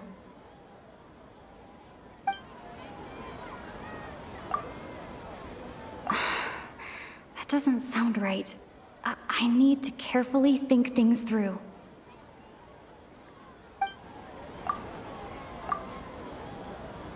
Oh, so that's what it is! After the sound of the beep, the final space, the Sabzeruz Festival, also disappears, and we're taken to the next day. Later on, Traveler also mentioned a bunch of new spaces materializing behind them. Do lots of new spaces appear every day? Paimon's head is spinning. Just what are these spaces anyhow? Well, consider this. For all the horrors of the Archon War, at its heart, it was just a game where a bunch of gods fought over 7 seats. So no matter how strange or spooky things may look on the surface, maybe all they point to in the end is a small and simple secret. Wow, the Archon War, huh? That's an analogy and a half.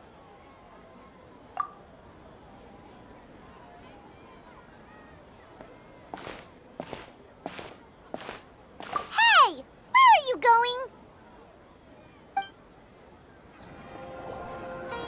Do you want some alone time to think? All right then, Paimon won't disturb you.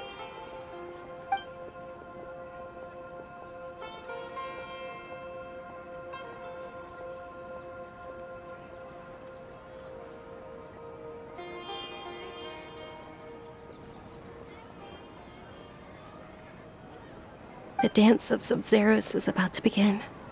I'm going to go watch it. Okay. Why don't you go ahead, Dunyarzad? We still have some other stuff to do first. Okay then. See you later. Have you figured it out yet, Traveler? Time is ticking away. Awesome! What is it? Paimon wants to know. Oh, wait, no. Let's meet up with Nahida first. You can tell us both together. This time, we're gonna get to the truth. You're back! I've been waiting forever for you two. Judging by the looks on your faces, Are you ready to take your Sabzeruz exam and graduate from the festival?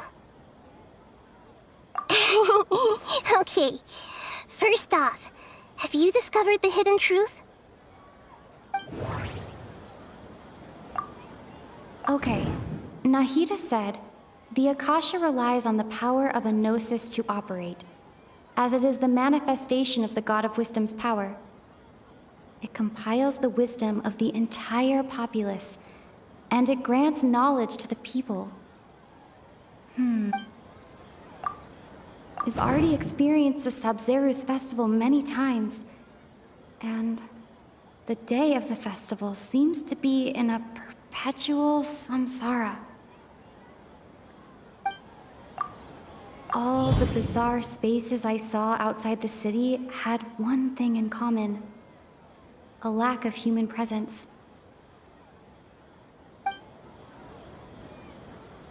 Those spaces remind me of dreams, like the one I had in the Avidia Forest, except these have no sign of human presence. The moon, illusions, and lies. What do they all mean?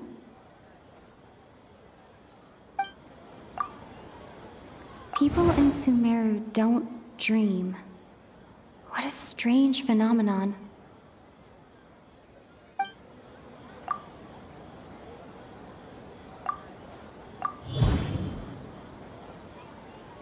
We are all in a dream. It isn't that the people of Sumeru don't dream. Rather, the Akasha is taking their dreams from them. People in Sumeru think they don't dream, but the truth is the Akasha steals their dreams without them knowing it. And those spaces with no human presence are stolen dreams without their host.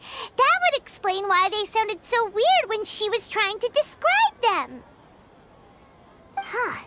So people in Sumeru do dream after all. In fact, we're all in one big dream together right now. Correct answer. Now, how did you conclude that the Akasha is capable of this?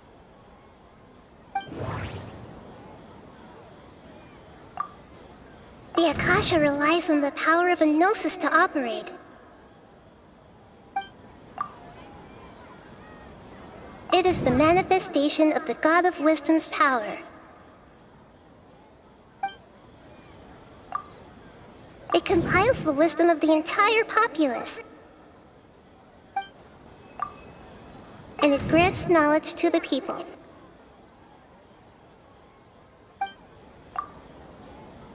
That doesn't sound right. I need to carefully think. That doesn't sound right.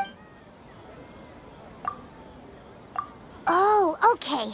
Those dream-controlling creatures in the forest also get their power from the Dendro Archon, right? That would explain why the Akasha has the ability to control people's dreams, too. But is stealing everyone's dreams really how the Akasha compiles their wisdom? Isn't there anything more to it than that? Dreams are fantastical, complex, and full of imagination. People's brains are the most active when they're dreaming. In other words, dreams are rich bundles of human wisdom. So in other words, the complete opposite of how Hypatia understood it. Paimon remembers her saying that the sages think dreams are foolish delusions, and the fact that no one dreams is a blessing from Greater Lord Rukkhadevata. So it was all a dirty trick?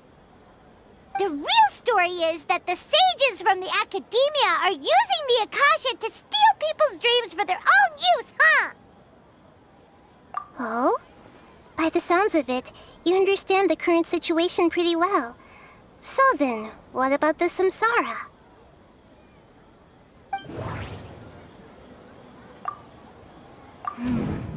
The beep is a prompt tone for Akasha operations. We still hear it every night, even though we removed our Akasha terminals.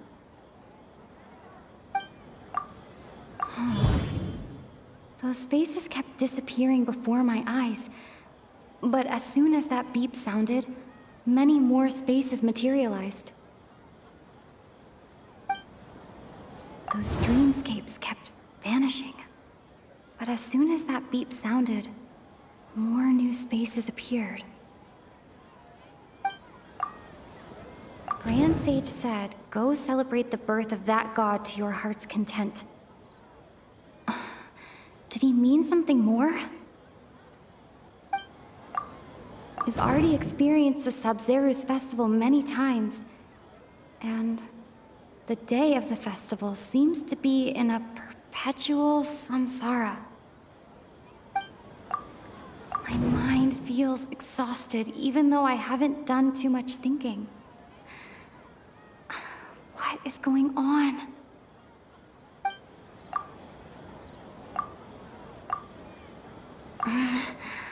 I can't seem to cohesively piece everything together.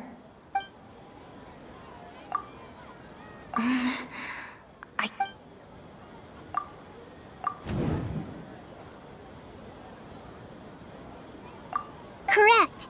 The Akasha is keeping each person's brain in a constant dream state, but also separating their consciousness from their own dream. Their disembodied consciousness is placed inside the collective dream of the Sabzeruz Festival along with everyone else's, while their now vacant dreams are harvested by the Akasha. No one is any the wiser as another day passes in the dream, and so begins another samsara cycle. People wake up to yet another dream about the Sabzeruz Festival. The dreams that belong to them are once again harvested by the Akasha, and so it continues. So, this is like a dream factory, and the Akasha is a dream harvesting machine. Did Paimon get that analogy right? Very good, Paimon. Using analogies well is an excellent habit to get into. Okay, so that beep we keep hearing is actually from our real-life Akasha terminals. Taking off our terminals in this dream doesn't do anything. All right, last question. Who am I?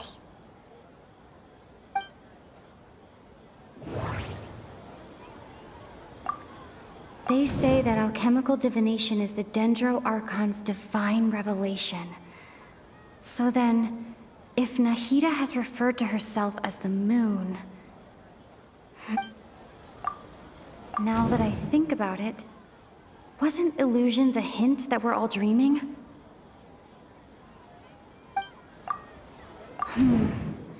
Now that I think about it, wasn't illusions hinting at the sage's deception of Sumeru's people?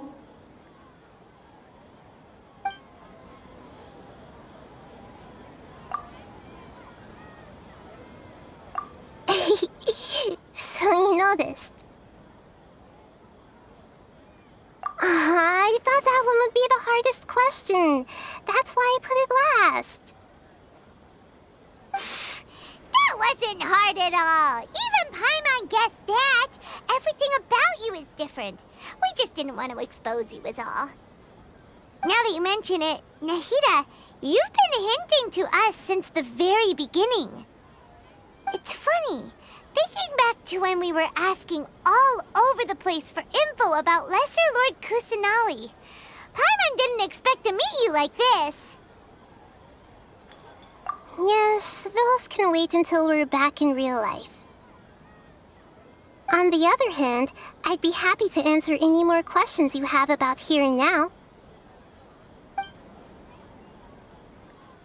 You asked me this question before. My answer was, it would literally blow your minds. Now that you know this is all a dream, this answer should hopefully make more sense. Have you heard the saying, don't wake a sleepwalker? Likewise, if someone suddenly had told you all this instead of you learning it on your own, your notion of reality and dream would be thrown into irreversible confusion. I couldn't expose you to that kind of risk. That's why I could only give you very subtle hints and some suggestions. Long story short, I'm really sorry I had to keep you guessing.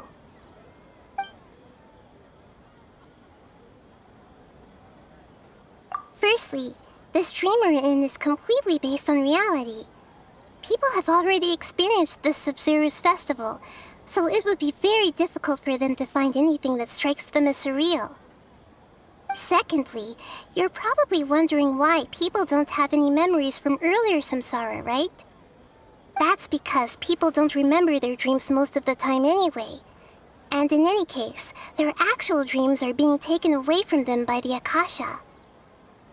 So whenever they wake up in this dream of the Sabzeruz Festival, they don't remember anything from their previous identical dream. That reminds Paimon. Traveler had a dream when we were in the Avidia Forest, but couldn't see what it was about after waking up. Is that an example of what you mean? Yes. Only after receiving the blessing of Dendril can a person gain the Dendril element's dream-enhancing power. That explains the feelings of déjà vu. Meanwhile, everyone else has no idea that they are in the Sabzeruz Festival samsara, while their dreams are stolen from them over and over again.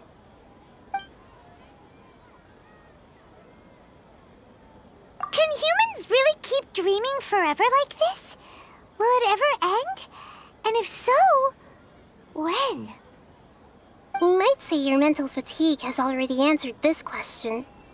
Eventually, there's only so much that people can tolerate. Especially those whose health is compromised to begin with, like Dunyarzad. This relentless exploitation takes an even harder toll on them. People's lives are at stake here, and nobody knows a thing! We've got to put a stop to this!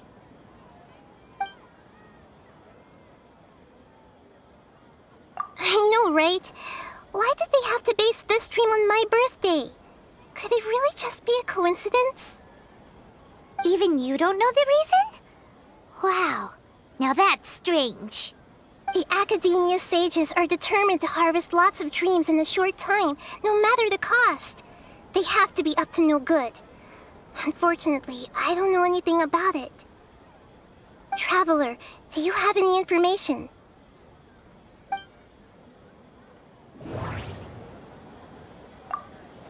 Those spaces remind me of dreams, like the one I had in the Avidia Forest.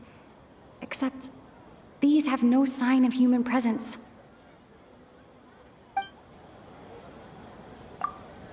Okay, Nahida said, the Akasha relies on the power of a gnosis to operate, as it is the manifestation of the God of Wisdom's power. It compiles the wisdom of the entire populace, and it grants knowledge to the people. Grand Sage said, go celebrate the birth of that god to your heart's content. Did he mean something more?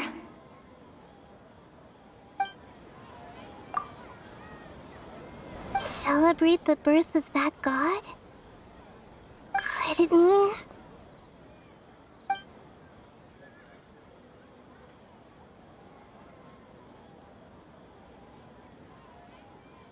deceiving the people of Sumeru with no regard for their safety. No matter what they're trying to do, this is unforgivable. After we end the Sabzeruz Festival samsara, we have to look into them. How can the sages of the Academia do this behind their Archon's back? This is ridiculous! In the end, I'm just the moon. The real sun is long gone. A sun and a moon? Nahida's talking in riddles again. Oh, we're out of time today! I'll tell you how to break free of the samsara tomorrow. See you then.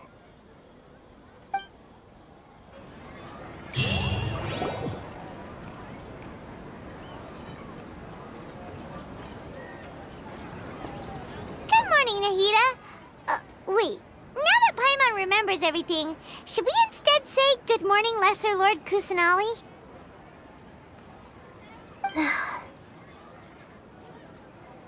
Hey! What's wrong, Nahida? You don't look too good. I'm afraid that what you're thinking right now is correct. Dunyarzad already disappear? No way! Are we too late? The real Dunyarzad's consciousness has indeed disappeared.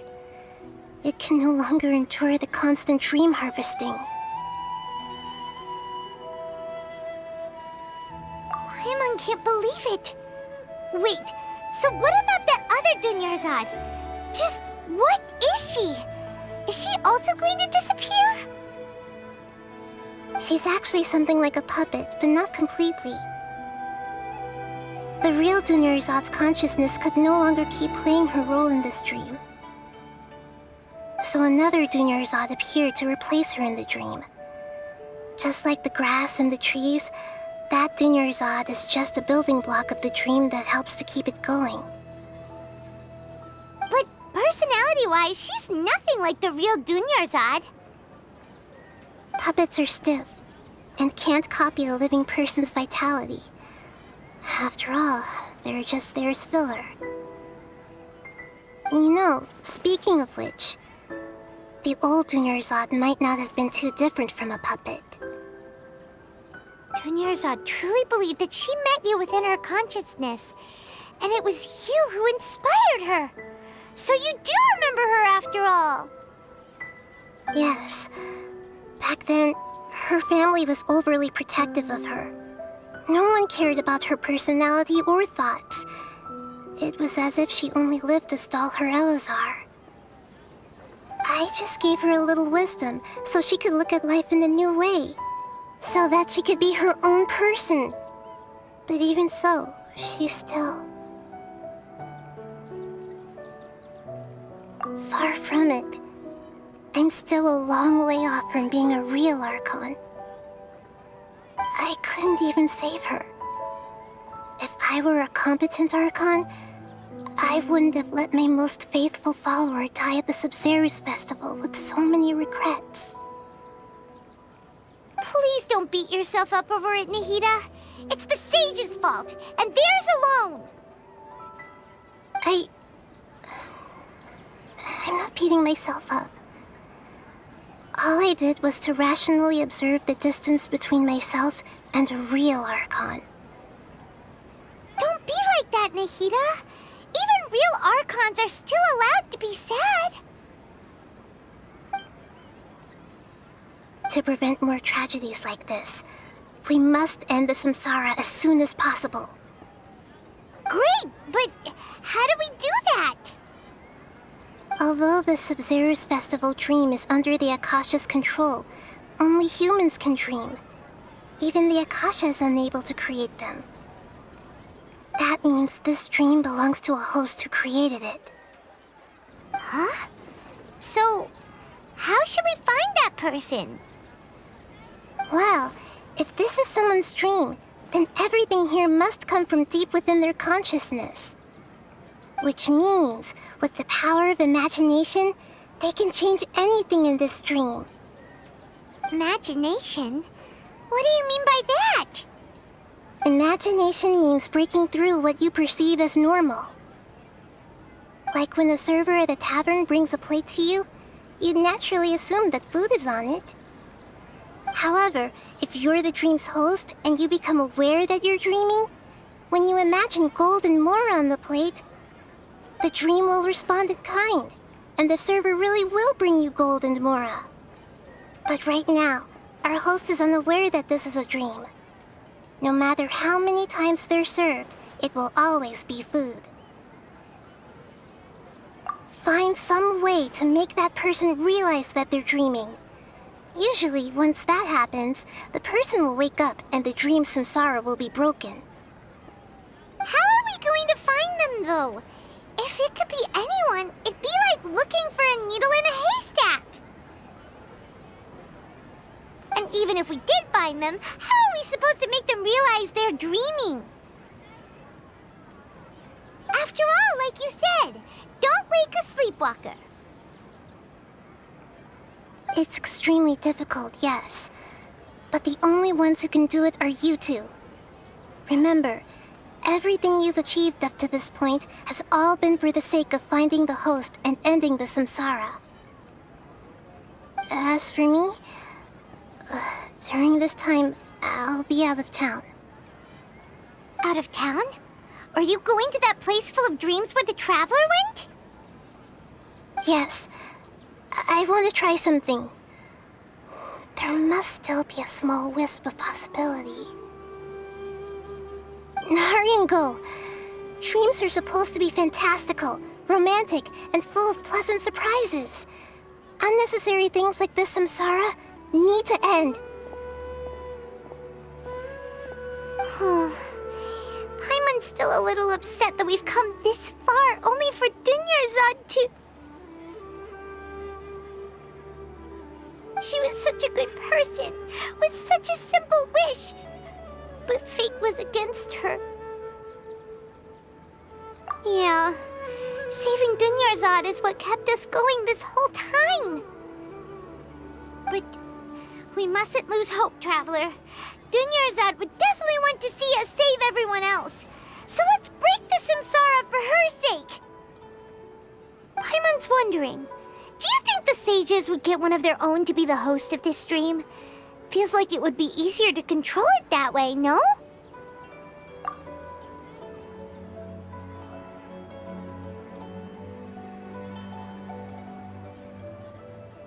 Huh. That's true. Plus, the sages probably weren't counting on there being other factors beyond their control, like Nahida and us. So, who do you think the host of the dream is? Oh, that would make sense! Ferris, the Knight of Flowers, is a symbol of the whole Sabzeruz Festival, right? Pretty core character. Let's go ask him some questions, shall we?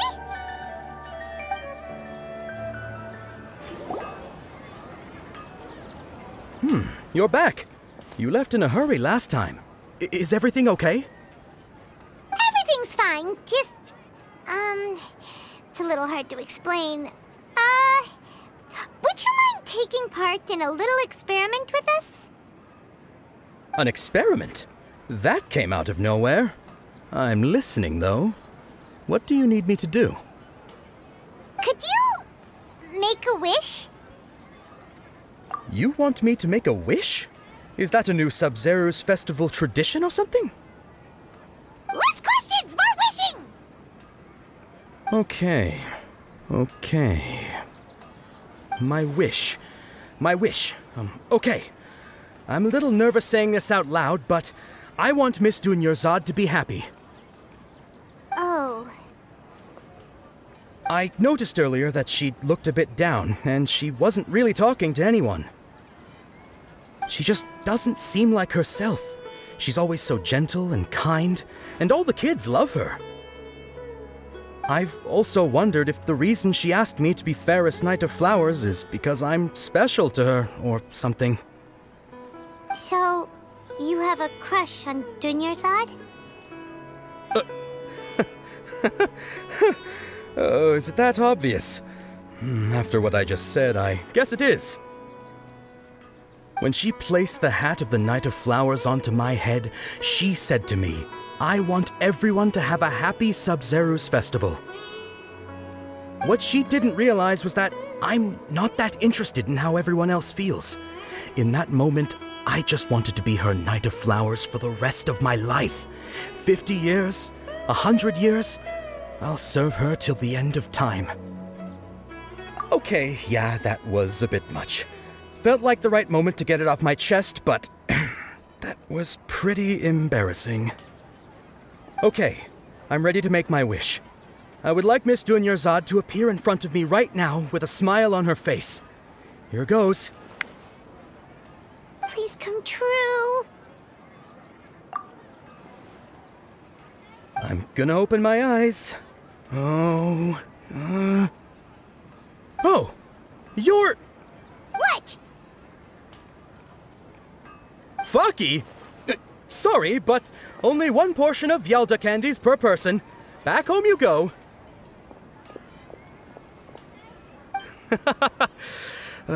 Nice try, you two.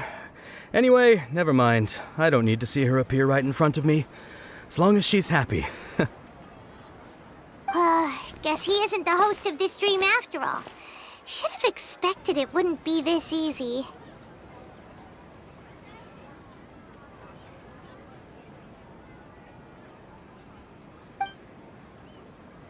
It seems like everyone who knows Dunyarzad loves her. But none of them has any idea that she... My lady, step back. That sounds like Dia! Oh, right. This is when Dunyarzad bumps into the kidnappers. Huh? But Dia can handle them. Hey, Traveler!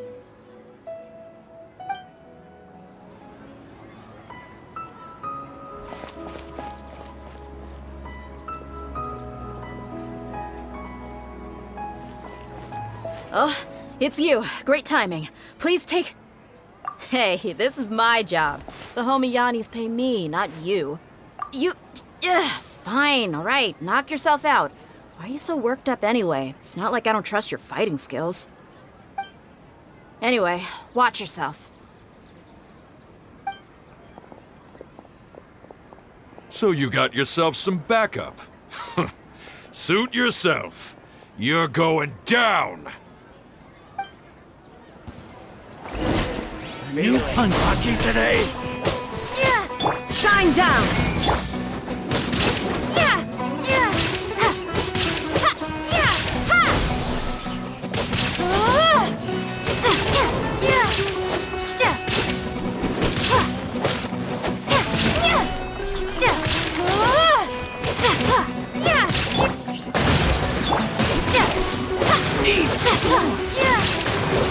I'll be back.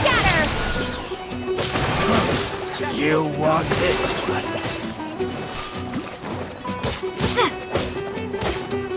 Illusion shattered! Spring forth! Propagate!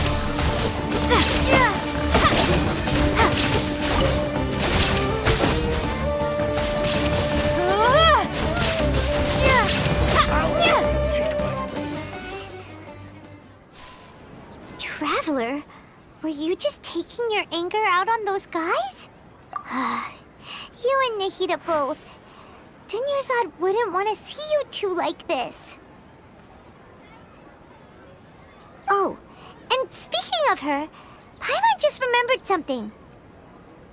Remember how during the first Sabzeruz Festival, before the Samsara started, we came here with Dunyarzad because she wanted to pick something up?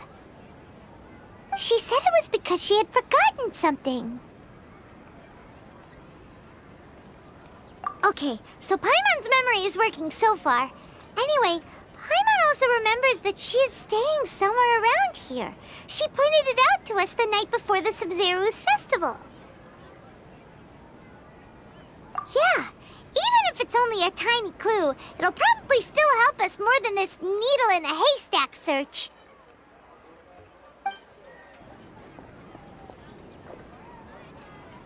This is the place! It's rude to enter other people's spaces without permission, but desperate times call for desperate measures! Hey! The windows are unlocked! Okay, Paimon's gonna take a peek inside.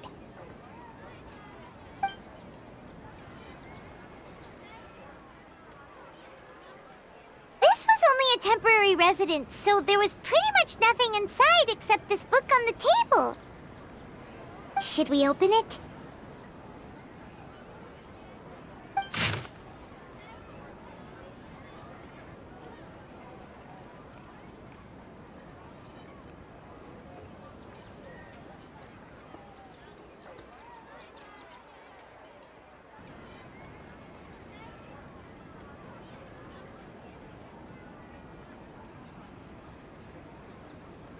Wow. Dunyarzad wrote all of this. Sounds like she was always thinking of us even while we were away. Even though she was also busy preparing for the Sabzeruz Festival and had all her health problems to worry about. She must have wanted to give this to us as a gift on the day of the Sabzeruz Festival, right? If we hadn't found this book, we never would have known. But now that we know, we can't even thank her. Hey! Where are you off to now?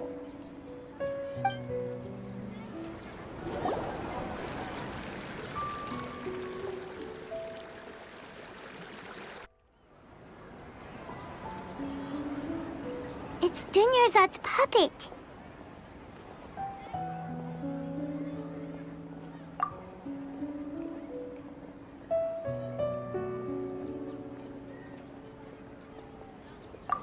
Traveler?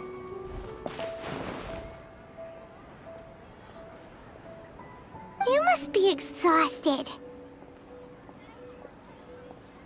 Come to think of it, we've been stuck in this place for a really, really long time.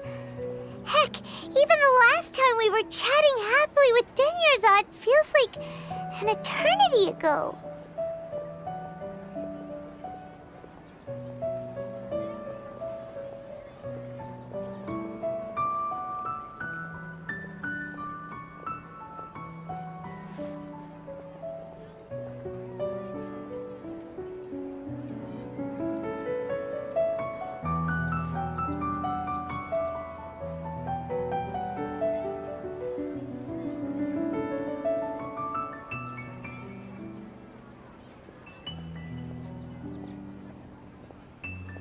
Paimon still remembers when we were sitting here, and the way her eyes sparkled when she talked about Nilou's Dance of Sabzeruz.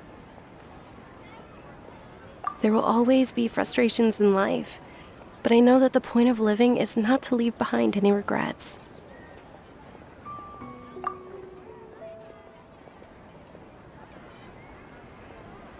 That was what the real Dunyarzad said, wasn't it? Does that mean... Yes, Traveler. What is it? Oh, so she's still just a puppet. But just now, how come... What? Where are we going this time?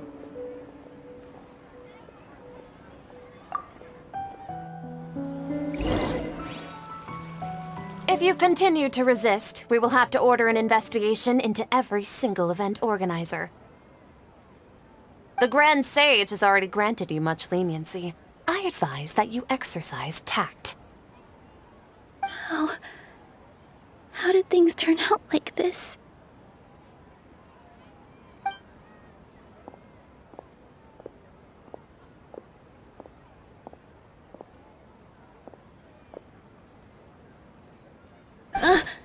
Traveler? You don't have to get involved. He's a sage from the Academia. I don't want to drag you into this.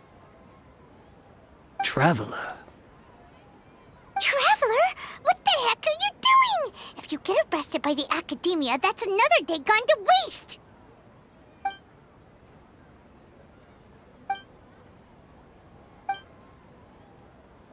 Wait, they're not reacting. Have they been scared stiff? Oh, of course! If this is the Sage's plan, they wouldn't put themselves through this! So they're just substitutes! What is this? What happened to the Grand Sage and his entourage?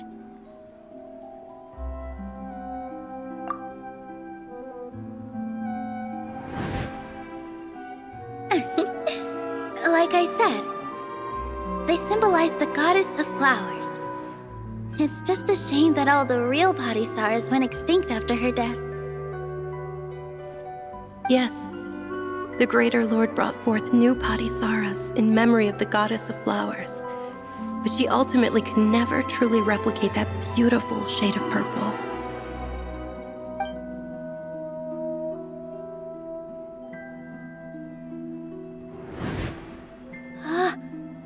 Beautiful shade of purple.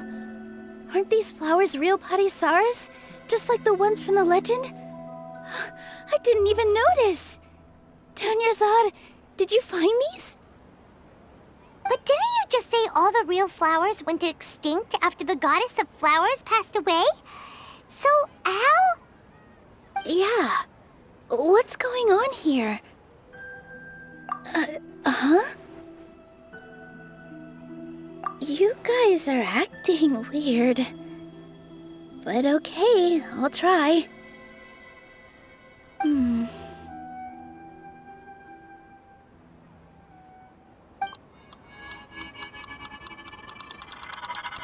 Hey! They disappeared! So Nilu's the host! What a surprise! Purple body Saras don't exist in the real world anymore. But in Nilu's subconscious, they can appear as decorations on the stage. It's just like the example Nahida told us.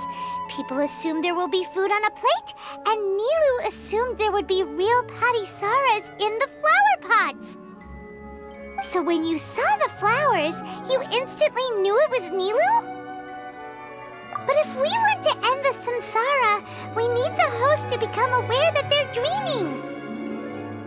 How should we make Nilu realize that? Am I dreaming? Huh? So I'm right.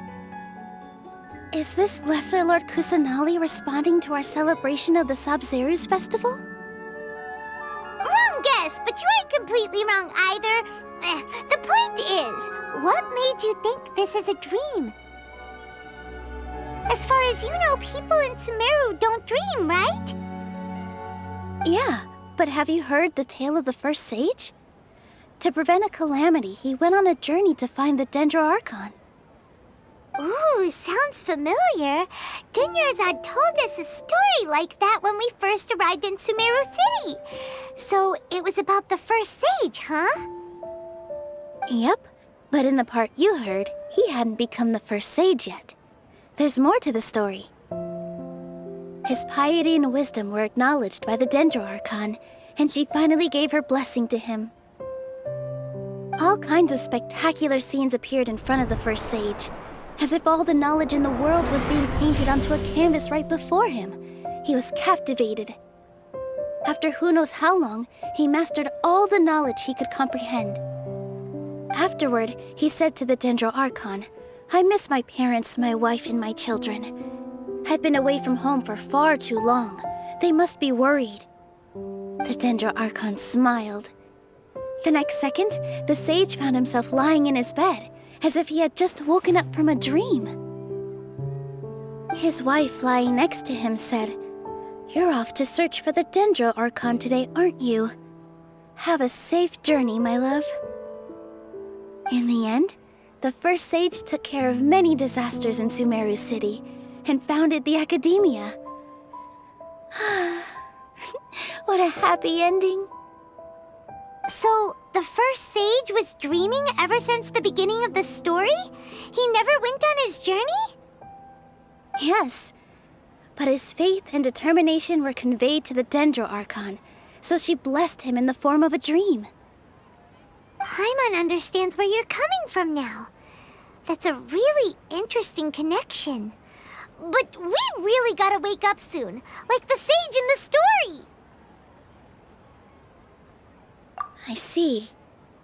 Well, it just so happens that today's Sabzeruz Festival is almost over too.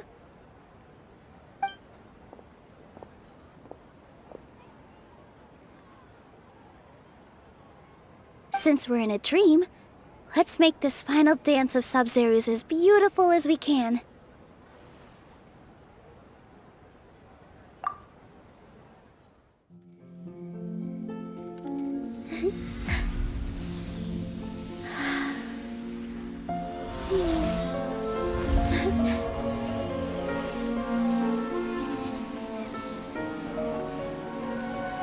The wait is over, everyone.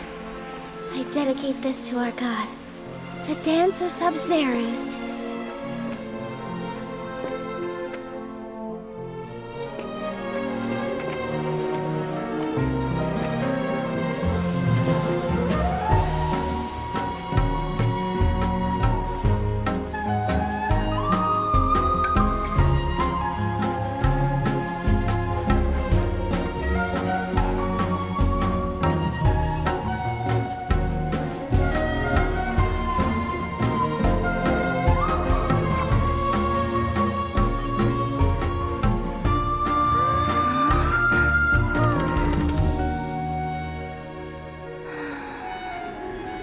I'd be lying if I said I had no regrets. I would have loved to see Nilou's dance.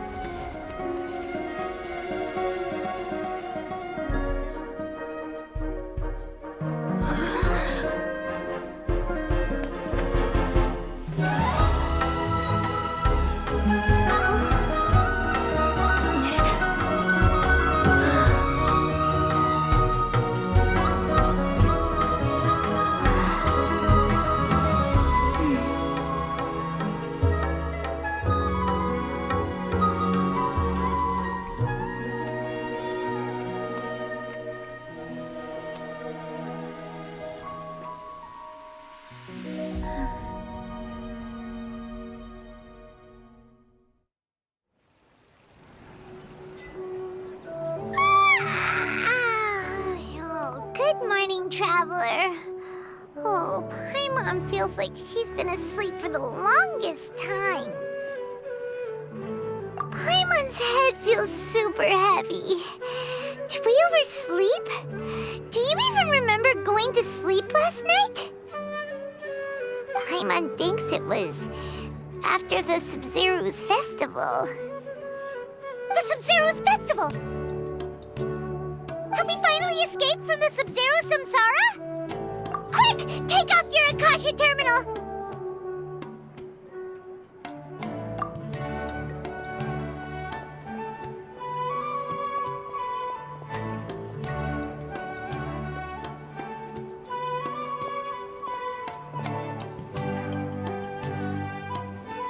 She's not in her room! What happened?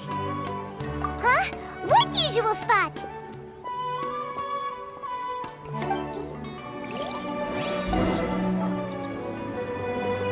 Well done, Traveler and Paimon. And thank you, Dunyarzad, for organizing the Sabzeruz Festival for me. I'm sorry, who are... Dunyarzad! You're okay! Oh, don't scare us like that! Oh, Traveler Paimon. I have something amazing to tell you. I just had a dream, and I saw Nilou performing the dance of Sabzeruz.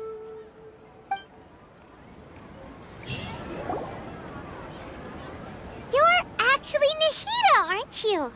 Paimon felt like Catherine was acting weird when we met at the Sabzeruz Festival. And Dunyarzad, did you save her? It's a really long story. We shouldn't disturb her. Her consciousness is still weakened. Let's chat somewhere else. How about by the Traveler's favorite bench?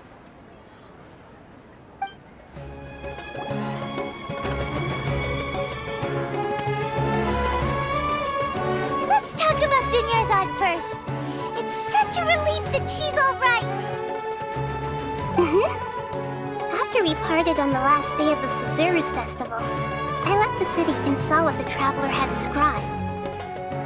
Among the countless dreams, I found one that was growing fainter and fainter. This proved my suspicion. Once Dunyarzad could no longer bear the Akasha harvesting her dreams, her consciousness began to dissipate. But this also meant it escaped the Akasha's control. Such a small fragment of consciousness can't last for very long, though. It will return to its original dream, where both will gradually fade until they completely disappear. I used all the power I had to keep her dying dream alive as long as possible, but it still wouldn't have lasted for much longer if it hadn't been for you two breaking the samsara. So it looks like we did manage to save Dunyarzad in the end. And not a moment too soon. Huh?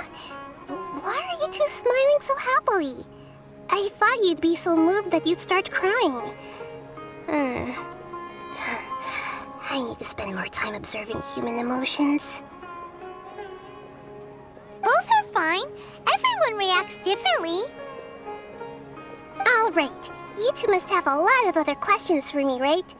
After all, you saved my faithful believer. As your reward, I will answer any and all questions.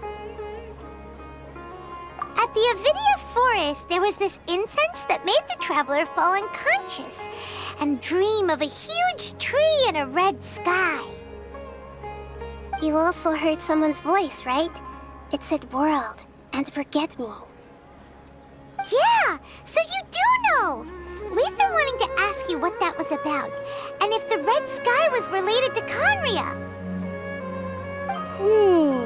It seems like the traveler established a connection to Irminsul.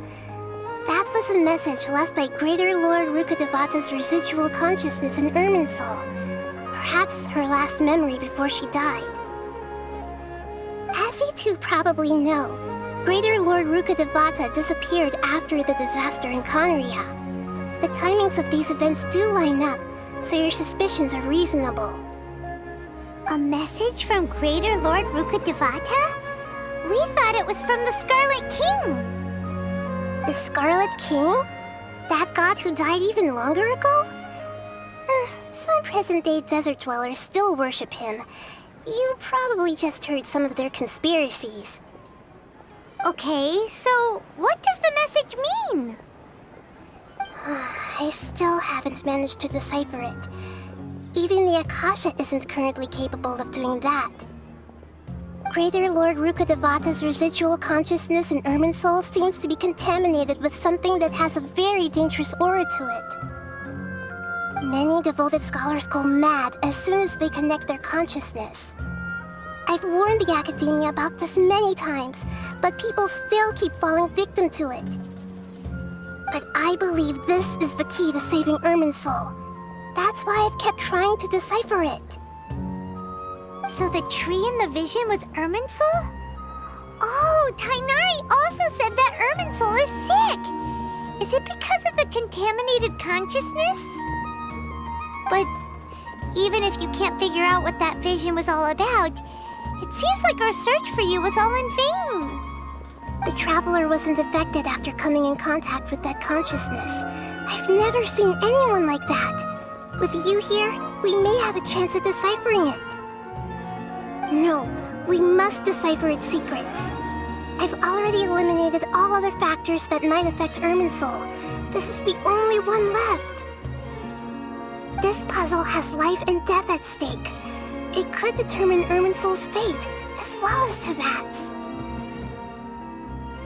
To be accurate, I'm using the Akasha as a medium to occupy Catherine's consciousness. How did you do that? Poor Catherine. Does this mean you can also occupy other people's consciousnesses? Theoretically, I can enter anyone's mind as long as they're wearing their Akasha terminal. The Akasha is the legacy of Greater Lord Rukkhadevata. As Lesser Lord Kusanali and the first Akasha terminal, my consciousness has always been linked to the Akasha. I've always respected my people's free will, so I've never actually occupied their consciousness. When necessary, I just borrow this bionic Snezhnayan puppet.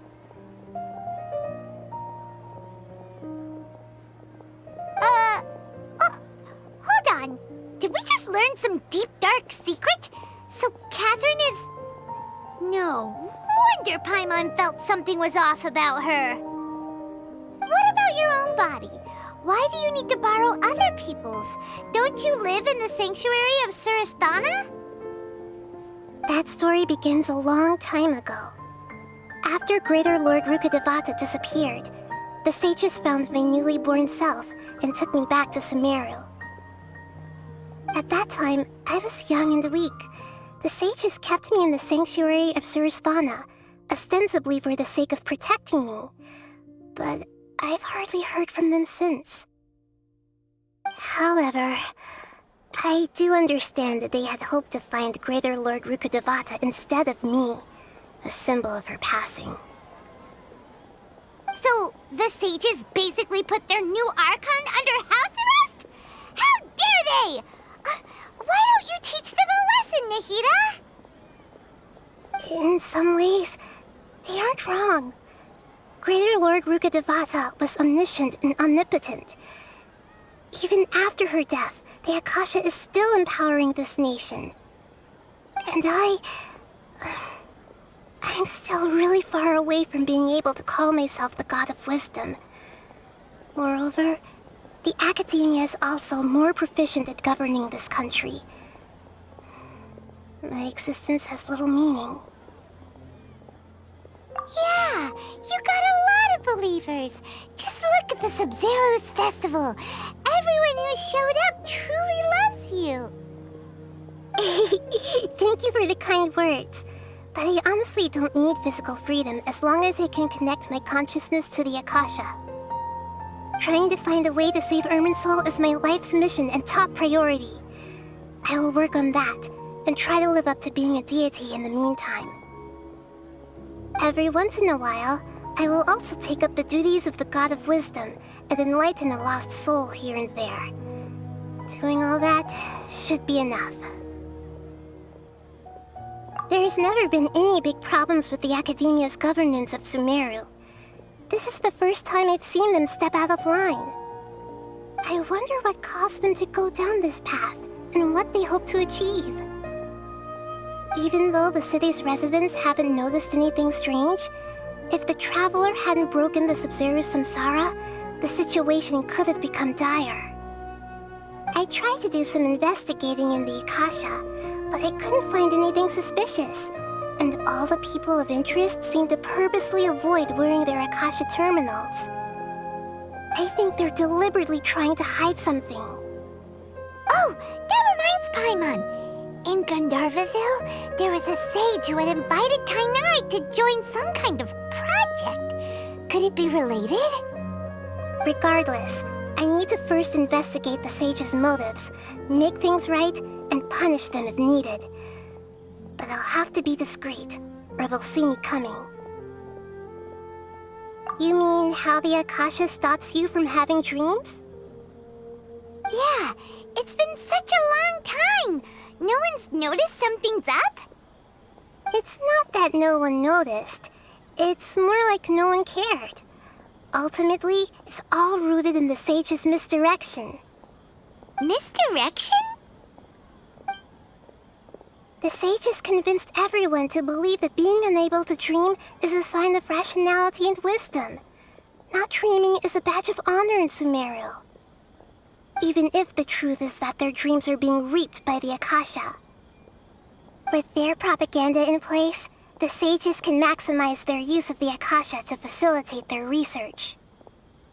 Besides, Greater Lord Rukkhadevata must have created the Akasha in the hopes that it could be used to its full potential. That's why I've never come out strongly against this. Anyway, the perspective advocated by the sages drowned out any voices of doubt. By now, even those who never use Akasha terminals find it too shameful and embarrassing to talk about their dreams. Got it! I hope my answers were satisfactory, seekers of knowledge. To be honest, maintaining Dunyarzad's fading dream took a lot of mental energy. I think I may need to rest for a while. Oh, and you don't need to worry too much about the sage's activities for now. The Akasha won't be able to conduct another project on the scale of the Sabzeruz Samsara in the immediate future. Go and get some sleep. Leave everything to us. What a relief. This is truly the most exhausting birthday I've ever had.